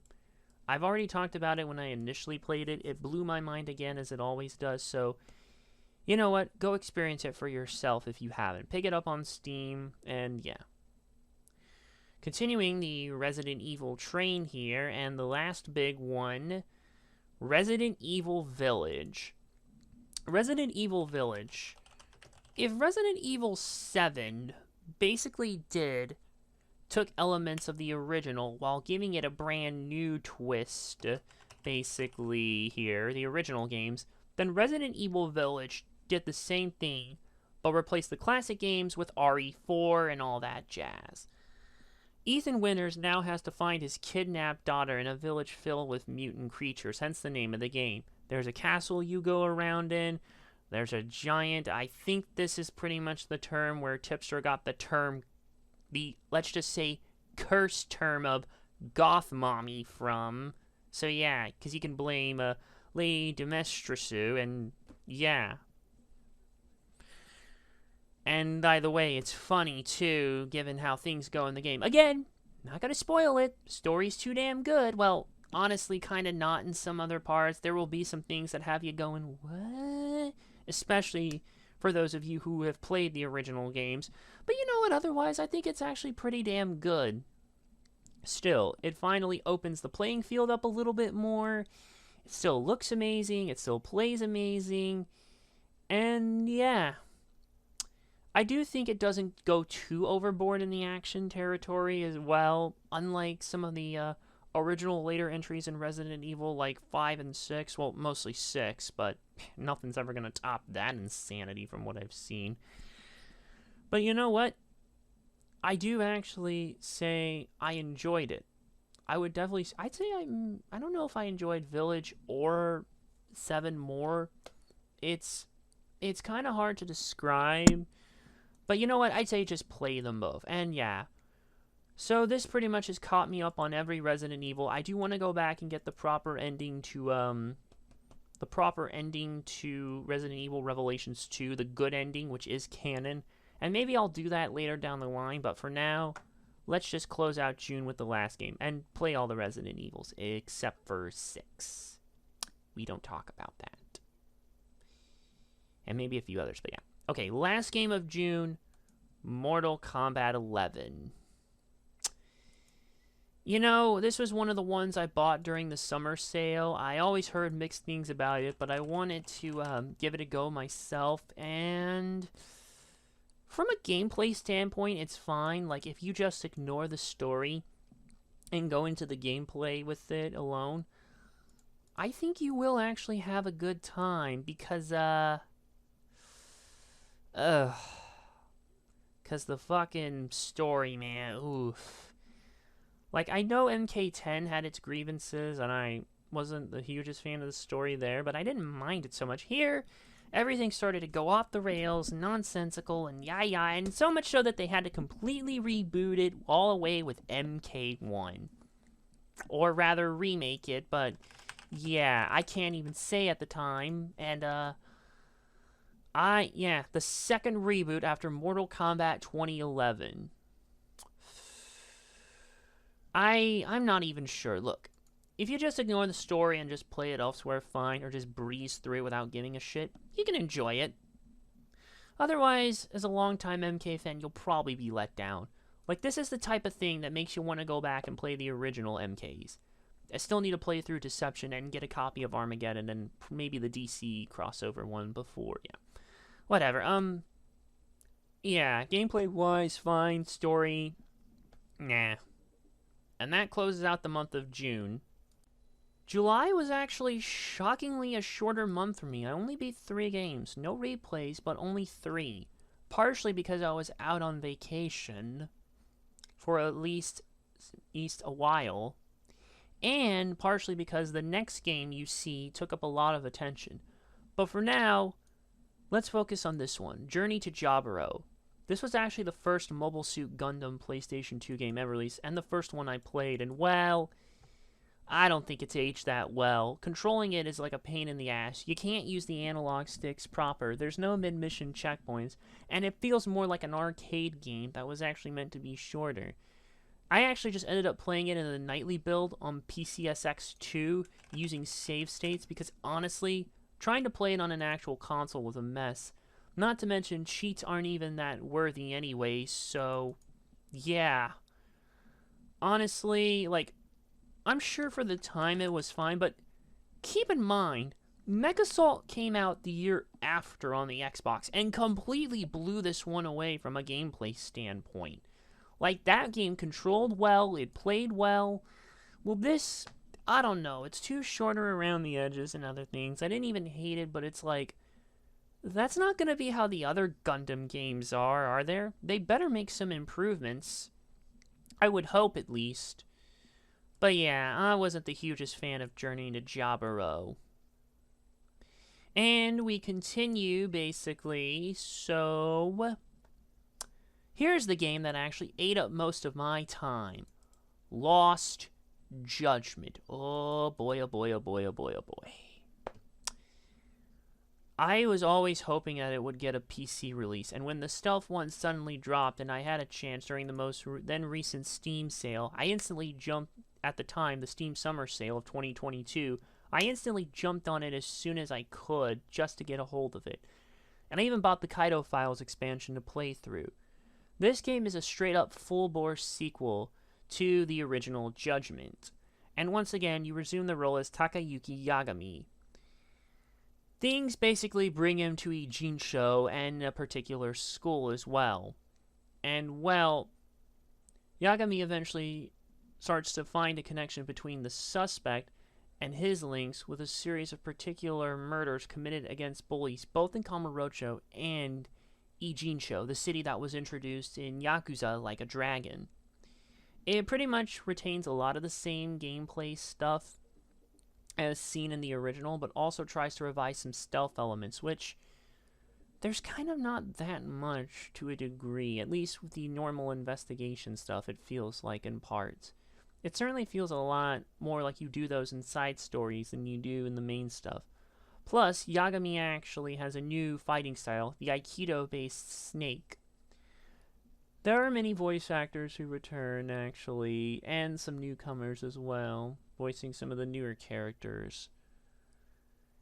I will say, I think this story actually hits very close to home for anyone who's had to deal with any kind of bullying whatsoever. And it starts out simple enough, but then it just unravels its weave and its way. And you know what? I don't like going into spoilers with this in these types of videos because I do think people should experience the game for themselves. But I will say, I think the story, if there's at least one lesson that you take away from the story, is that in the words of the late Stan Lee, you know, I guess one person can make a difference.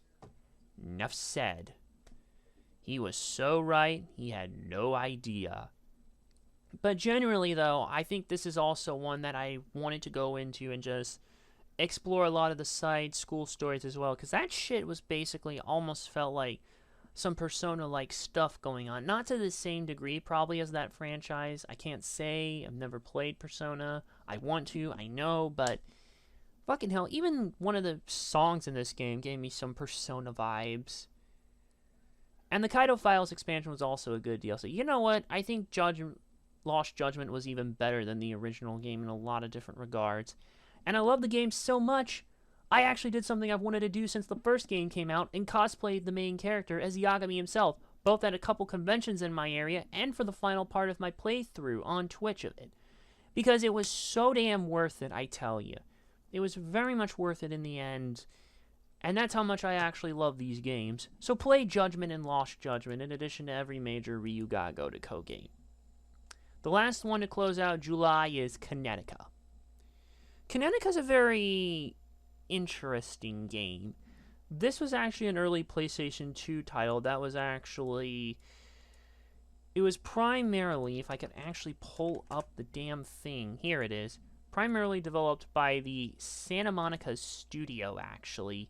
And this was actually the engine. The engine made the power of this game would have power other games made for the PS2 era, mainly the original SOCOM, but big ones being God of War 1 and 2. No surprise, because David Jaffe was one of the co-designers of this game, and he would eventually go on to be the force behind, well, God of War 1 and 2. And this game is a very interesting racing game. Basically, these racers use these kinetic suits that have wheels on the hands and feet, and they actually tend to appear like motorcycles. But you can also scale walls and ceilings as well, and they can go super damn fast as well, over 350 miles per hour. It's definitely a tough game, I will say that much, but it's very rewarding once you actually figure out how it actually works. Like, you learn the secrets of each track. This isn't going to be an atypical pick-up-and-play racer. Again, like your Mario Karts and the like, basically. If you want something with a little more meat on the bones and a little more depth and strategy to it, this is actually a very solid one. I'm considering doing a separate review of it, because I do kind of have some mixed thoughts with it. Like, it looks pretty damn good, and it can be fun and intense as hell, but the difficulty itself can be a bit much at times. And, yeah, you also have to get power-ups via crystals. There's other boosts as well. But, yeah, it's a tough one in parts, but it can be rewarding if you learn it. And with that, that wraps up the month of July, so let's go to August. August was also a short month, surprisingly as well, for being end of summer, but I still knocked some big stuff off my list. The first one was Tatsunoko vs. Capcom Ultimate All-Stars. I got lucky finding this game at my local shop, so I went ahead and I picked it up because it was kind of a tougher to find Wii game, and one of those that is in the $40 range, so I'm like, well, shit. If I don't do this soon, I don't know if I'll ever get it properly. I'll say this much, this definitely, you can feel a lot of where MVC3, Marvel vs. Capcom 3, got its influence from, and it all really started with this game. I think even the same guy, like, at least worked on it, if I could just actually look it up here. Sadly, though, you probably won't see this one modernly. Yeah, the same producer, at least, so you definitely will feel it. But as a result, it still plays very damn well, basically, for what it does. And honestly, I enjoyed my time with it a hell of a lot. It's a snappy fighting game, it looks pretty damn good, it plays damn well, music's awesome. And yeah, you know what, I think I should make a separate video about this one because I think it's an interesting game, but we'll see. All I'm going to say now is that you play it. I cannot say you should play this next one, Tak the Great Juju Challenge. Ugh.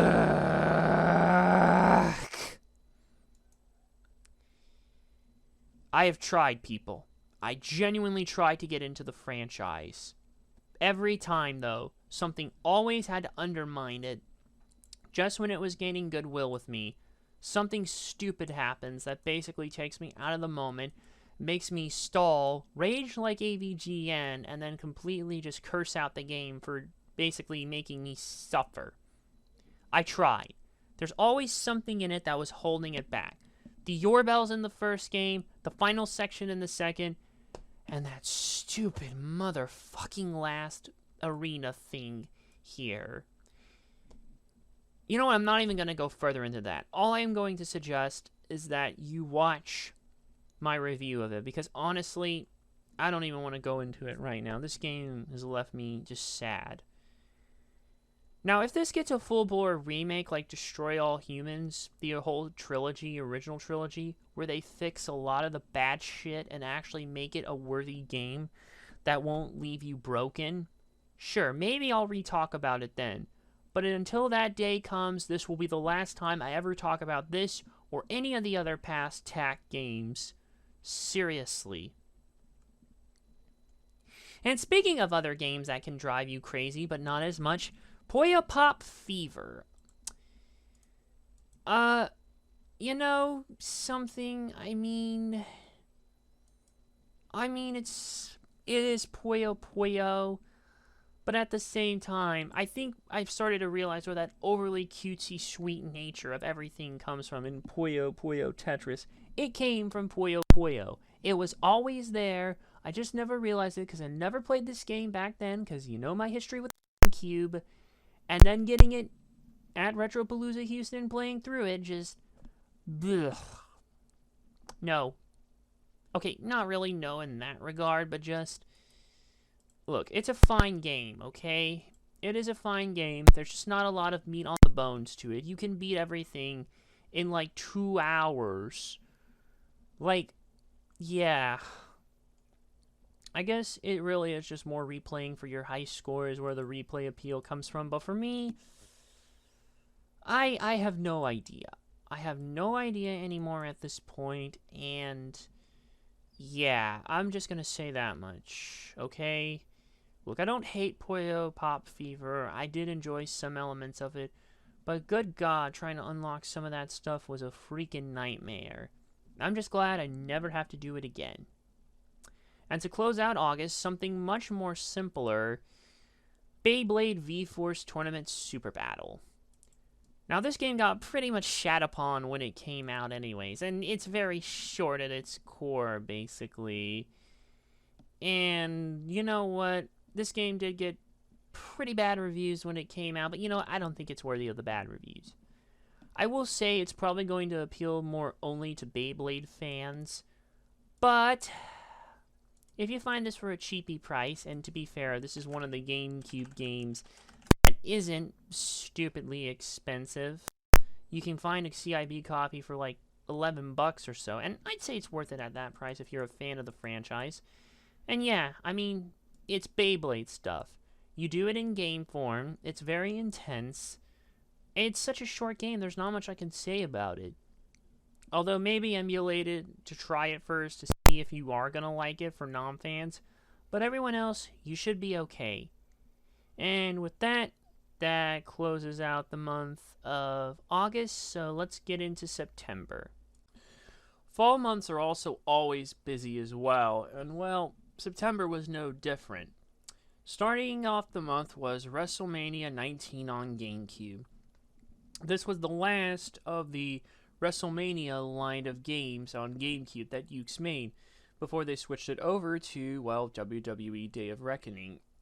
You know what, I also want to review this one as well, mainly just because it's also craziness. Well, it doesn't quite overstay its welcome like Day of Reckoning does in parts, but it's still definitely too hectic, and not for the right reasons, especially here. And I'll just say that much as well. Let's just say in the main story mode, you don't even do any much actual wrestling. And that's all I'm going to say there. Anyone who's played it knows. You haven't, yeah. But I'm not going to give too much away, because I want to make a full video about it. But honestly, I've got some grievances with it. Alright, next up, oh god, another grievance-heavy game. Well, kind of, sort of, not exactly. Transformers. This is the 2004 game based on the Armada animated series that was made by Atari's Melbourne House studio and came out exclusively on the PlayStation 2. And although it's non-canon to the series, it does have a similar premise. The game is primarily a third-person shooter, where you'll play as one of the 3 main Autobots, Optimus Prime, Red Alert, or Hot Shock. They can transport between robot and vehicle modes, and you will need to do that, of course. You find these sort of power-ups known as mini-cons, which can be equipped to your Autobot and give you weapons and abilities.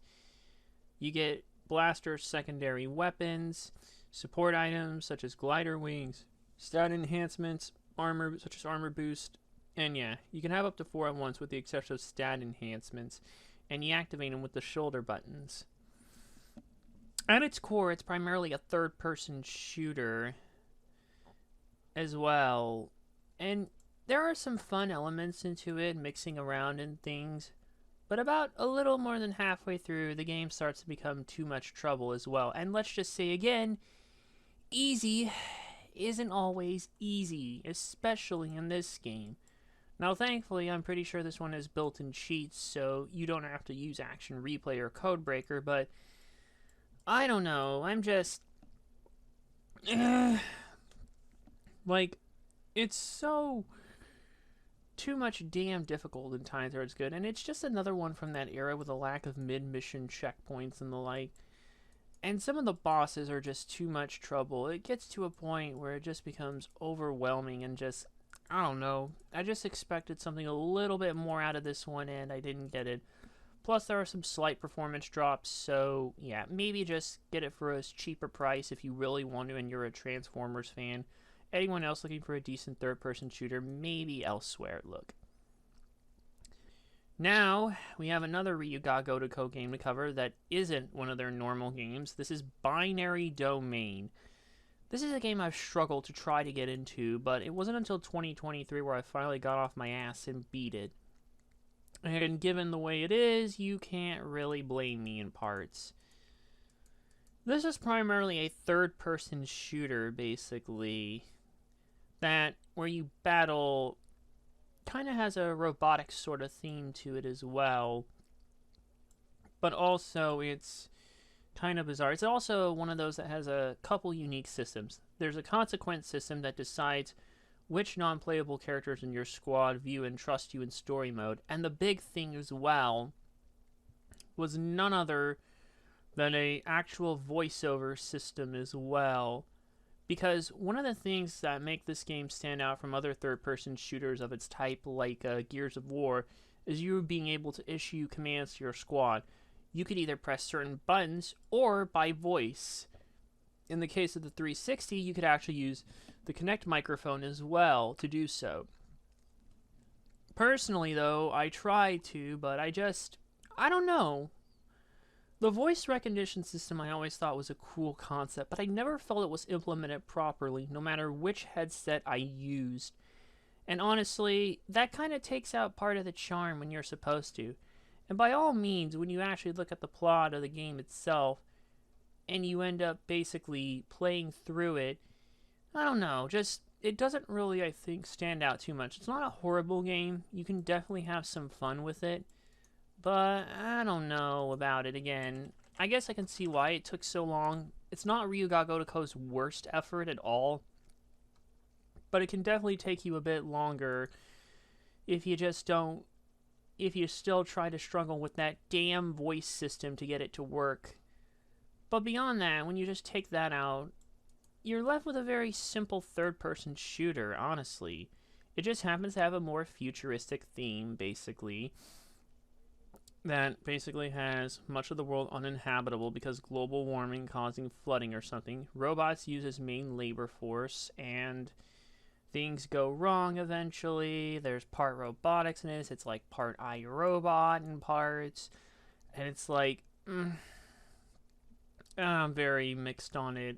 I probably got this for a cheapy price. I'm glad I did, but I probably won't be revisiting it anytime soon. Next game is Roadkill. Now, what happens when you mix Grand Theft Auto and Twisted Metal? You get Roadkill, which was made by Terminal Reality, the people who made Blood Rain and the Ghostbusters video game, the good one. Anyways, it's very much set in a post-apocalyptic world, much like Twisted Metal, but it also has that open-world, mission-based combat driving. You don't really get out of the car much, though, so I'd say it's more like Driver 1 in that regards.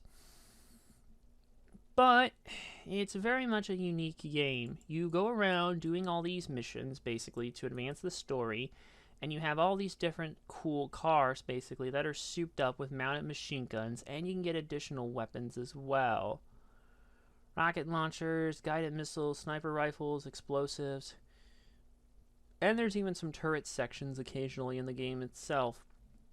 And there's all sorts of other stuff. The story is kind of cool. My only real problem is that you kind of have to grind a bit too much, though, in it as well, just to get through the main story. Because without upgrades, you're kind of screwed, basically. And you don't earn money in-game, like, enough like you would in, say, the GTA games. I mean, it is what it is. What can I do, really, you know? Oh, I don't know. I still enjoyed it, but again, you'll just have to set some time for grinding aside for money, but otherwise it should be fine. Either way, it's certainly an interesting game, and they kind of don't make them like this anymore, though. Knight's Journey of Dreams is up next. Now, this is the sequel to the original Knights. And that game definitely was a bit more shorter than I was expecting, even on a first-time playthrough, considering I was able to beat it in one stream. This one, though, took a few streams, and I had to get the true ending off-stream, but it was still worth it. I'd always knew about this game when it first came out, but I never bothered to play it until many years later. Or get it years later. And with that, I do feel like there's definitely more meat on the bone with Knight's Journey of Dreams. There's a lot more to the game. There's more other sections as well. Like some different gameplay aspects here, as you can see. Like different, I guess, bosses or whatever. Or other types of the non-standard flying gameplay and what you'd expect. So it actually does make things a bit interesting as well here. Honestly, it definitely feels like they tried to add more to it compared to the Saturn original. And that's not necessarily a bad thing. Some of it works, and not all of it does. But you know what? I mean, if you like the first game, I think you will definitely enjoy this one here. Plus, any Wii game that I can use a GameCube controller with is always a huge plus. Makes it feel like a lost GameCube game that never was or something. But yeah, it's pretty much like the original. It has a little bit more differences, and I would probably recommend it if you enjoyed the original game. Just have some patience with it. Next up is Shadow of the Tomb Raider.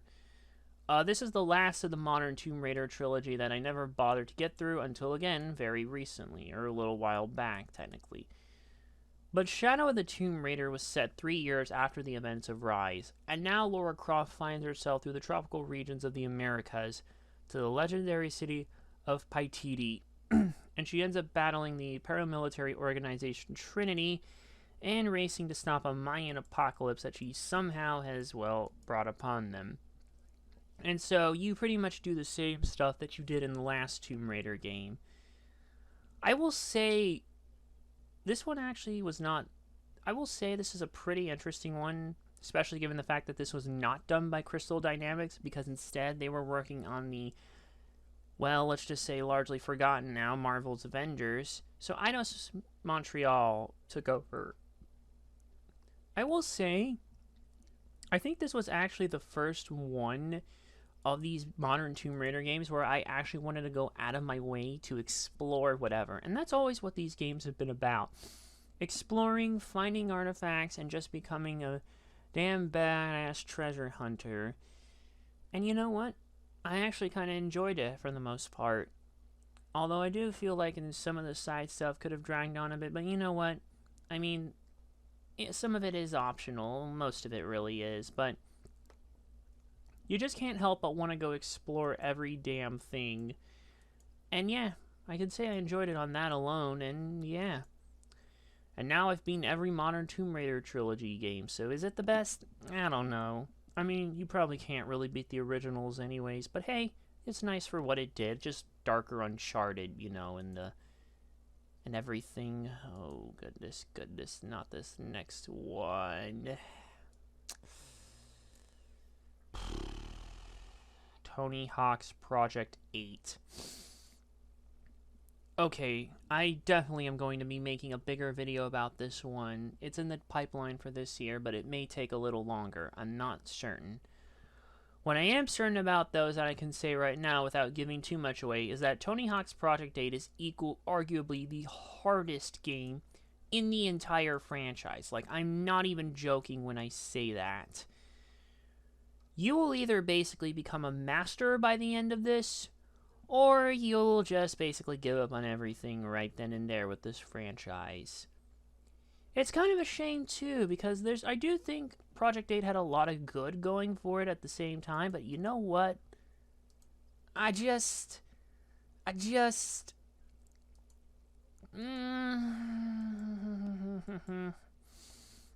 It's hard.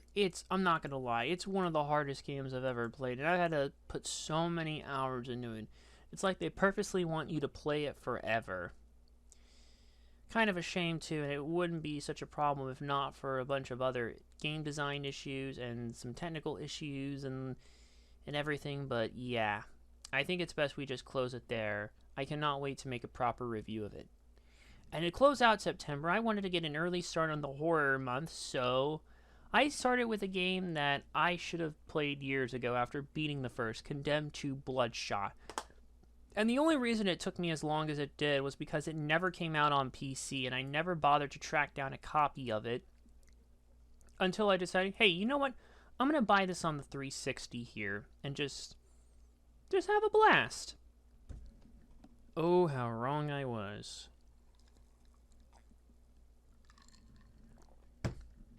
I don't know what happened here. I really don't. I think the problem, like, I can see a good game trying to get out of there, but it's hampered back by other shit that shouldn't be hampering it. Mainly, there's a lot of technical issues. The default brightness settings are too low. Some of the controls are kind of a pain in the ass, going from keyboard and mouse in the first game to a 360 controller here. And the fucking frame rate. Good God, the frame rate. It's not consistent. And it's like, it makes playing it much more difficult than it needs to be. And the game ended up feeling much longer. And what irked me is that this never got a PC release, which shocked me because the first game did. Now, people have speculated out the ass as to why, but we'll never know. We'll never genuinely know, and that's what hurts me. And if this actually had a proper PC port, where a lot of these issues wouldn't be a problem, proper keyboard and mouse support, and everything, and a more consistent frame rate, I would probably be raving over this game like there's nothing. But no, there's not. And shockingly, you can't actually, you can't play this on the Xbox One either if you have a 360 copy. And it's like, what the hell? The first game is backwards compatible. Why isn't this? Not to mention this, the first one's also on PC. Why isn't this? I don't know. I just feel very conflicted. I know it's not that bad of a game. There are things I do like about it. But man, if they had just ironed out some of the kinks, this would be a much, much better game. It's a good thing I got on early too, because yeah, that was rough. And that closes out September, which perfectly transitions us into the horror month of October. October is always seemingly the best month for me because I get to indulge in survival horror and spooky games and all that good shit. And since I needed a palate cleanser from Condemned 2 and just the technical troubles that made the game kind of hurt the fun of it for me, to be honest, I ended up playing a game basically that I always heard good things about but never had a proper chance to until I bothered tracking it down, because it's another one that never came to PC. But unlike Condemned 2, it doesn't have as many technical hiccups and you can just jump right into it and have some fun. The Darkness. This is based off the comic book series published by Top Cow Productions and was a very early shooter in the PS3 and 360 lifespan. You play as Jackie Estacado, who, on the evening of his 21st birthday, is targeted for assassination by his uncle, Paulie Franchetti, out of the paranoia that Jackie is after his position as the Don. When night falls, the Darkness, an ancient demonic force which has inhabited Jackie's bloodline for generations, manifests and massacres his pursuers. And with this new power, well, you become a badass. You can have these dark tentacles come up and sneak upon people and bite their heads off. They can help protect you, basically. And it's a very cool looking game. It basically almost feels like a spiritual successor in part to the Chronicles of Riddick: Escape from Butcher Bay. No surprise, seeing as how Starbreeze Studios also developed this game and they developed the other one. But it's a very interesting game. To be honest, while the gunplay is fine, it's really the use of the darkness that actually is what makes this game so fun and different from other unique shooters. It gives it its own flair that just means, hey, this ain't like your typical shooter, and it's better off for that as well. Anyways, it's a pretty cool game, honestly, and I did enjoy my time with it. And hell, there's all sorts of other cool stuff as well in it. There's just other things as well and other nice touches. For goodness sake, you can watch the entirety of To Kill a Mockingbird in the movie early on in the game. Not to mention, The Man with the Golden Arm is also available. A full episode of Flash Gordon, the Street Fighter movie with Sonny Chiba, and cartoon stories of Popeye and Gabby. So yeah, honestly, The Darkness has a lot of cool shit going for it, and I really recommend you check it out. And it is backwards compatible with the Xbox One, but still, I'd like a PC version. Again, it's shocking that it didn't, because Escape from Butcher Bay came out on PC, but not this. I don't understand why. And I don't know why I'm doing that. I have no friggin' idea. But honestly, what can you do, really? I recommend you play The Darkness. And then I recommend you play its sequel, The Darkness 2. The Darkness 2 was actually developed by Digital Extremes, and you can feel that it definitely has some differences. Like, it's more fast-paced. The art style is different and more or less resembles, like, what would become Telltale's The Wolf Among Us, which I guess was to more illustrate the comic book nature of the game. And it's generally a faster action-paced, more action-heavy game, like more than the original. Honestly, I think it does blend everything well together, and it feels different in regards from the first, seeing as how, like I said, Digital Extremes worked on it. But it does have its own flair enough, at least. But unfortunately, it's not a long game again, and there's a bit of a cliffhanger ending to it. And sadly, I don't think we're ever going to see it properly solved, to be honest. Which that actually makes me sad, because I was really enjoying the games. And then just to end it like that on a cliffhanger just sucks. But yeah, it definitely has some differences from the first, but it's still worthy of your playtime. After handling 3 serious games in a row, I needed something a little bit more lighthearted. So, one of my convention pickups, I played Luigi's Mansion on GameCube. This was my first time playing this, but honestly, it was worth it. It's not a long game, but it's an enjoyable one here. This was technically the first in the Mario franchise to be released for the console, despite not being a dedicated Mario game. This time, Luigi gets an actual proper spotlight here for a change, and an actual game, unlike the not-so-good Mario is Missing. But we're not going to talk about that right now. No, we're going to talk about this. Think of this as like a pre-Ghostbusters the game, but more simplified. Luigi basically wins a mansion for a contest he never entered. So him and Mario meet up, or they attempt to meet up the following evening, but Mario's already captured. So now you eventually encounter someone by the name of Professor Egad, basically. Explains why this mansion is haunted, basically, and just only appeared. And then you're entrusted to the Poltergust 3000 vacuum.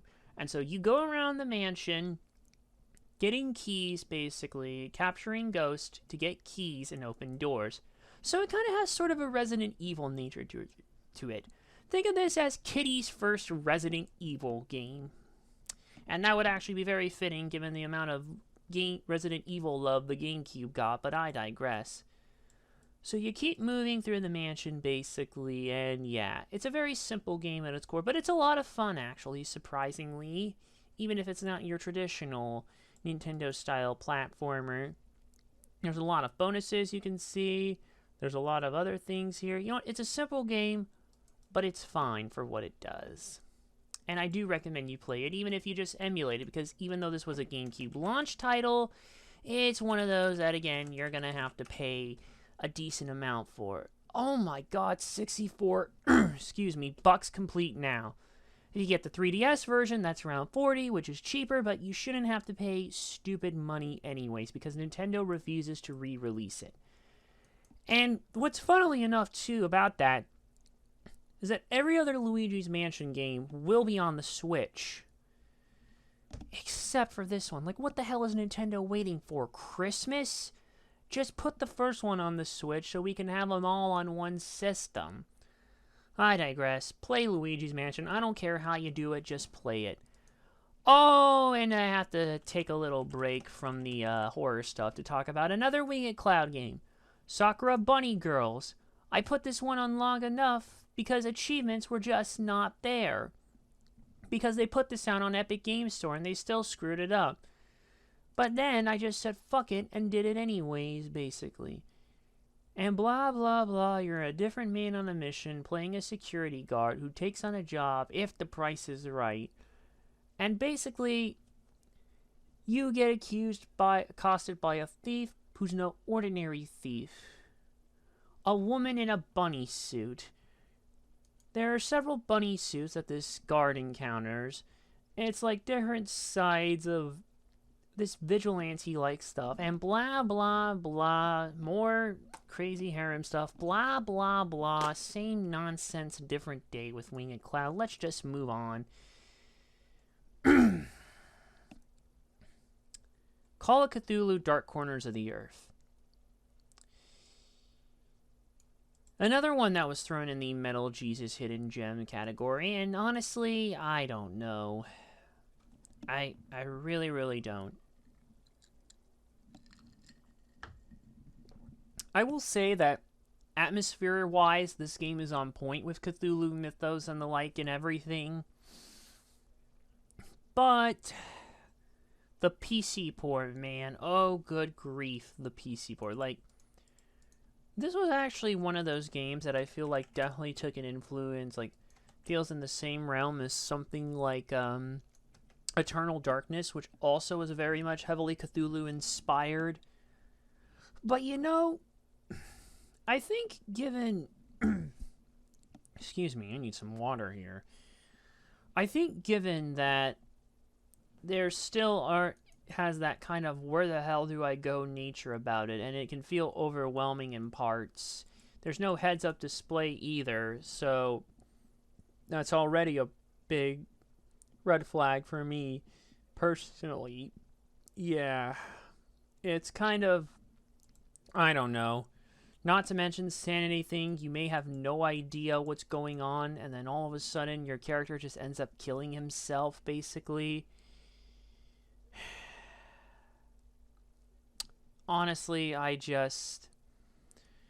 think I probably wouldn't have more of a problem if the game just wasn't so bugged on PC. Like, the PC port of this is not good. Like, if you get the GOG version, it does have some fixes proper. And you can use the Dark Corners of the Earth patch thing as well if you have it on Steam. But even then, it didn't stop a game-breaking bug at the end that pretty much made beating the last section impossible without cheats. So this time, it ain't my fault with this madness. The port was just bugged. Not many people were working on it. Headfirst was in bad financial trouble, and it was actually the last game they ever made before they went out of business. They only made 2 games. They had a bunch of other Cthulhu mythos in the works, but none of that ever came to be, and I'm actually kind of sad, because I think with more refinement, it could have worked. Like, this is one of those I think that definitely could be remade with, like, a modern engine, and maybe some other quality of life fixes, and it would definitely be fine. But sadly, that day is probably never going to come, so maybe take some cautious notes when you play it or something. I don't know. I don't know. I'm very conflicted. I just wanted to like it more, you know. Alright, on to November. November actually only had a few games, but some big knockoffs off my backlog, starting with Murakumo Renegade Mech Pursuit. This is more of a simplified mech game by the people of From Software. It's a third person technically, but you can actually play part in first person. It's actually a very simple game at its core. There's not a lot of depth to it, unlike Armored Core and even Metal Wolf Chaos. There can be some fun with this, except for one mission, and even with that one rough mission, it's still a short game at its core. Like, anyone who saw my stream would know. So, right now, yeah. It's kind of a bit more valuable than your average Xbox game, and given that there's kind of not much meat on the bone with this one unless you beat it on higher difficulties, and even then I don't think there's much exclusive. There's reasons to. May only be $20, but I don't know. I didn't even hate it like a lot of critics did, but again, I just have my caveats with it. One I don't have many caveats, thankfully, with is Medal of Honor Rising Sun. Now, Rising Sun was the follow up to Frontline, but is actually set during World War II during the Pacific War. In fact, the opening is literally, it just drops you straight into the prologue, like you're basically in Pearl Harbor, and well, you're instantly hooked on the rest of the game from there. I'll say this much, it definitely has some ups and downs to it with a handful of missions, and still has a lot more difficult nonsense from that era, basically. But I do actually enjoy my time with this a bit more than the average critic reception. It wasn't as well received as, say, Frontline. And there was actually going to be a sequel, but it was canceled after receiving mixed reviews. And in the single-player mode, you play as Joseph Griffin of the USMC. And, well, you basically see him going through the events of specific war stuff from his perspective. And there's all sorts of cool missions as well, basically. Like, genuinely, I think there is still. And it still does keep a lot of what made Frontline good. It's probably a bit less difficult than that game, but you know what? I still had a good time with this one, honestly. I really genuinely did. And I was surprised with how much I enjoyed it. Looks well, plays well, and yeah. I was surprised with how much I enjoyed it. Though Medal of Honor European Assault, I think that one quickly went off the deep end. This one actually tends to take things more back to less of the Pacific side of things and more of what you would normally expect. Unfortunately, by the time you get through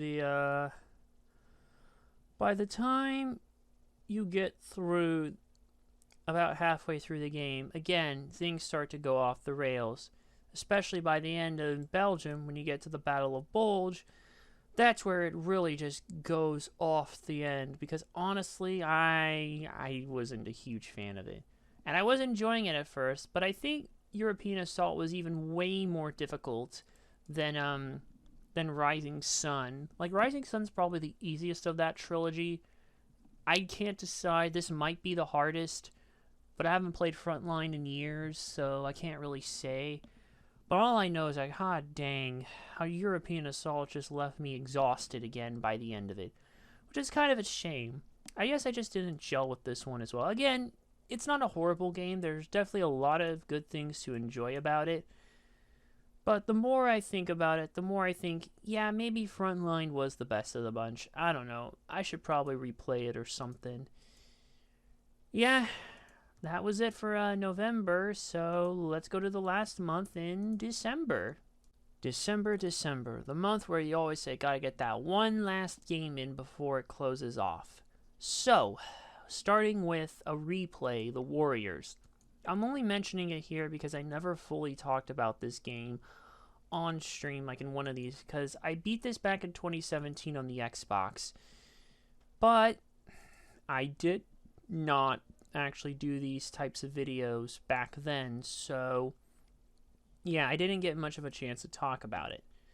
But here, now I'm going to get to. So The Warriors itself is based off the film of the same name, which in turn was based off Sol Urich's 1965 novel. This originally came out on the PS2 and Xbox back in 2005, and later got a PSP port in 2007 by Rockstar Leeds. Rockstar Toronto did the main game. It later got re-releases on the PS3 and PS4 digitally.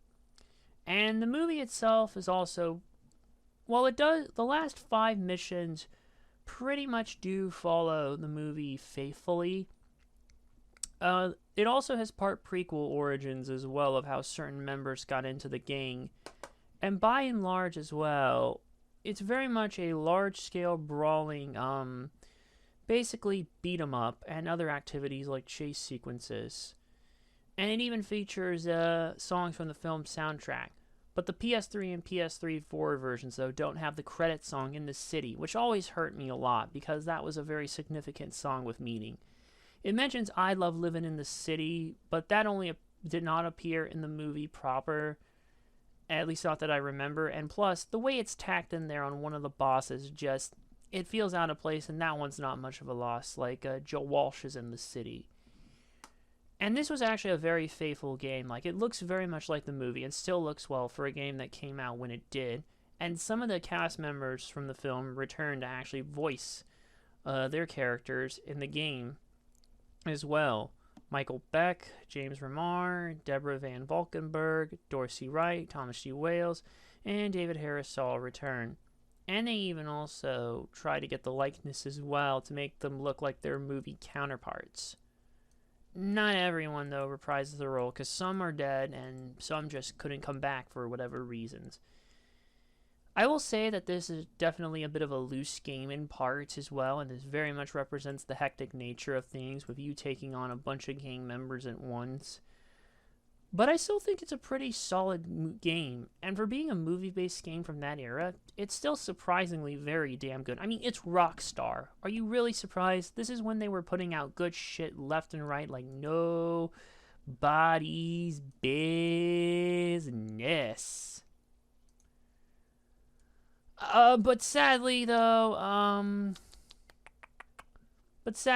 it's kind of, I don't know, it's an era that will just never come back, you know. I really miss this era from Rockstar when they did shit like this and Bully and Manhunt and didn't just milk GTA for all it's worth. But yeah, just play the Warriors in any way, shape, or form, either on an actual console or just emulate it. I don't care what you do, play it. It's a good game. Anyways, now, one of the several first-time playthroughs, only 3 technically, but a big one, the original God of War. Yes, believe it or not, I had never played a single God of War game up to this point. The closest was Heavenly Sword, and even then, that's not really much of the same. The poor girl working at Best Buy didn't know it was T-rated. Well, I hope she's doing alright. Whatever. Anyways, God of War was actually the first non-Twisted Metal major game directed by David Jaffe. And this game was loosely based on Greek mythology, playing in ancient Greece with vengeance as its motive, hence, well, the way it plays. And this is where, well, we were introduced to Kratos, who basically is tasked with killing Ares by Athena, basically, because, well, Ares tricked Kratos into killing his wife and daughter. And so, well, it becomes a crazy, crazy game.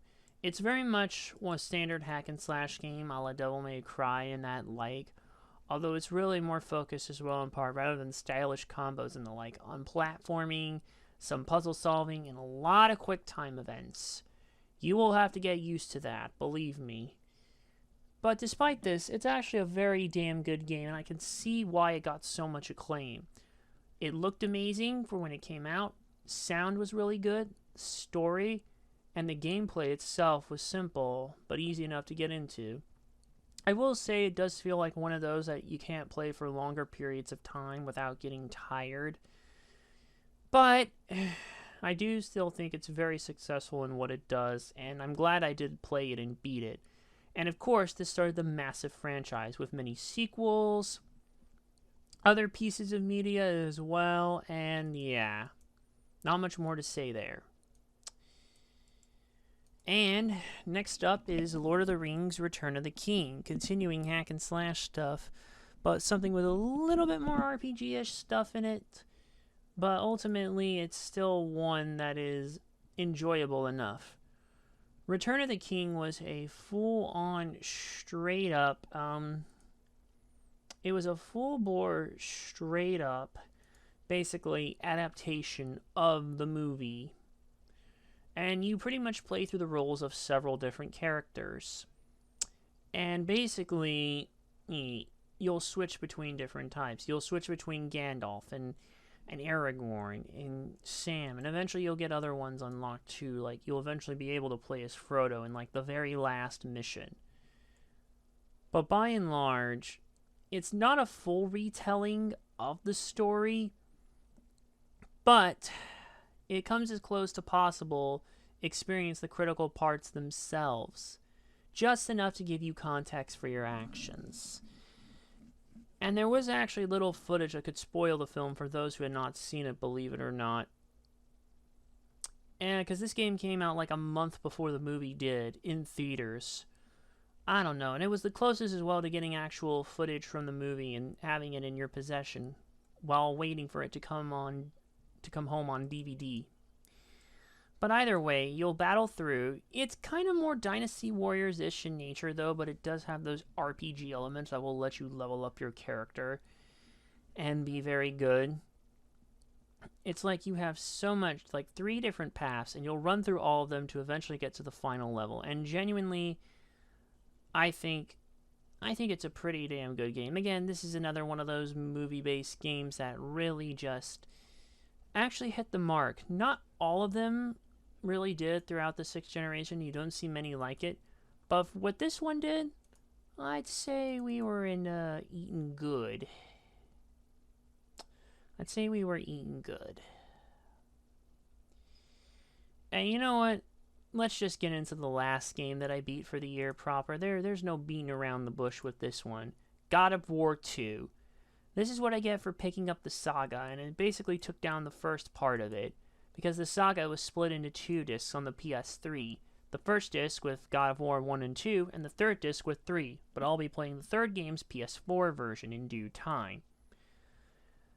And as for the 2 PSP ones that you had to download, now maybe another time. But for now, back to this one. So after the events of the first God of War, basically, Kratos becomes the most powerful, new God of War. However, he's betrayed by Zeus, who basically revokes his godhood and tries to kill him. Eventually, he's saved by the Titan Gaia, though, who instructs him to find the Sisters of Fate so he can travel back in time, avert betrayal, and take revenge on Zeus. By and large, God of War 2 is very much similar to the first game. And again, you pretty much do the same combat, platform, puzzle solving, and the like, and quick time events and everything here, and your magical attacks as well. Although you do have improved puzzles and 4 times as many bosses. Not to mention, I do think there's a lot of quality and life improvements with the second game that make things a bit more easier to grasp, I suppose. Although there are still a handful of sections that are more difficult. Like, certain buttons to mash things as well. Like, you no longer, like when opening chests, you just hold R1 instead of mashing circle. Same thing with other buttons and other context-sensitive actions like that. And ultimately, I do think God of War 2 is better than the first. And this game itself was ultimately seen as the swan song of the PlayStation 2 era. Unfortunately, it does end on a cliffhanger, but hey, at least we got it resolved in the third game. And so with that, yeah, I actually look forward to playing more God of War in 2024. That's one of my goals, to at least get through the main games that matter in the series the most. And with that, I think that's a good place to close it off and wrap it up. And that's pretty much every game I played in 2023. Some stuff was not fully counted because of replays and the like and everything, but you know what? I still got a lot of my goals done. I still have more I want to knock off my backlog, and I hope to continue to do that for many years to come. And with that, thank you all for watching and doing what you do best and everything. And yeah, I hope many of you got some of your gaming goals done as well, and yeah, you know, it doesn't always get easier doing this year in and year out, and I don't know, maybe it's just because things happen, life changes and everything, and the more things change, the more they stay the same, but as long as we can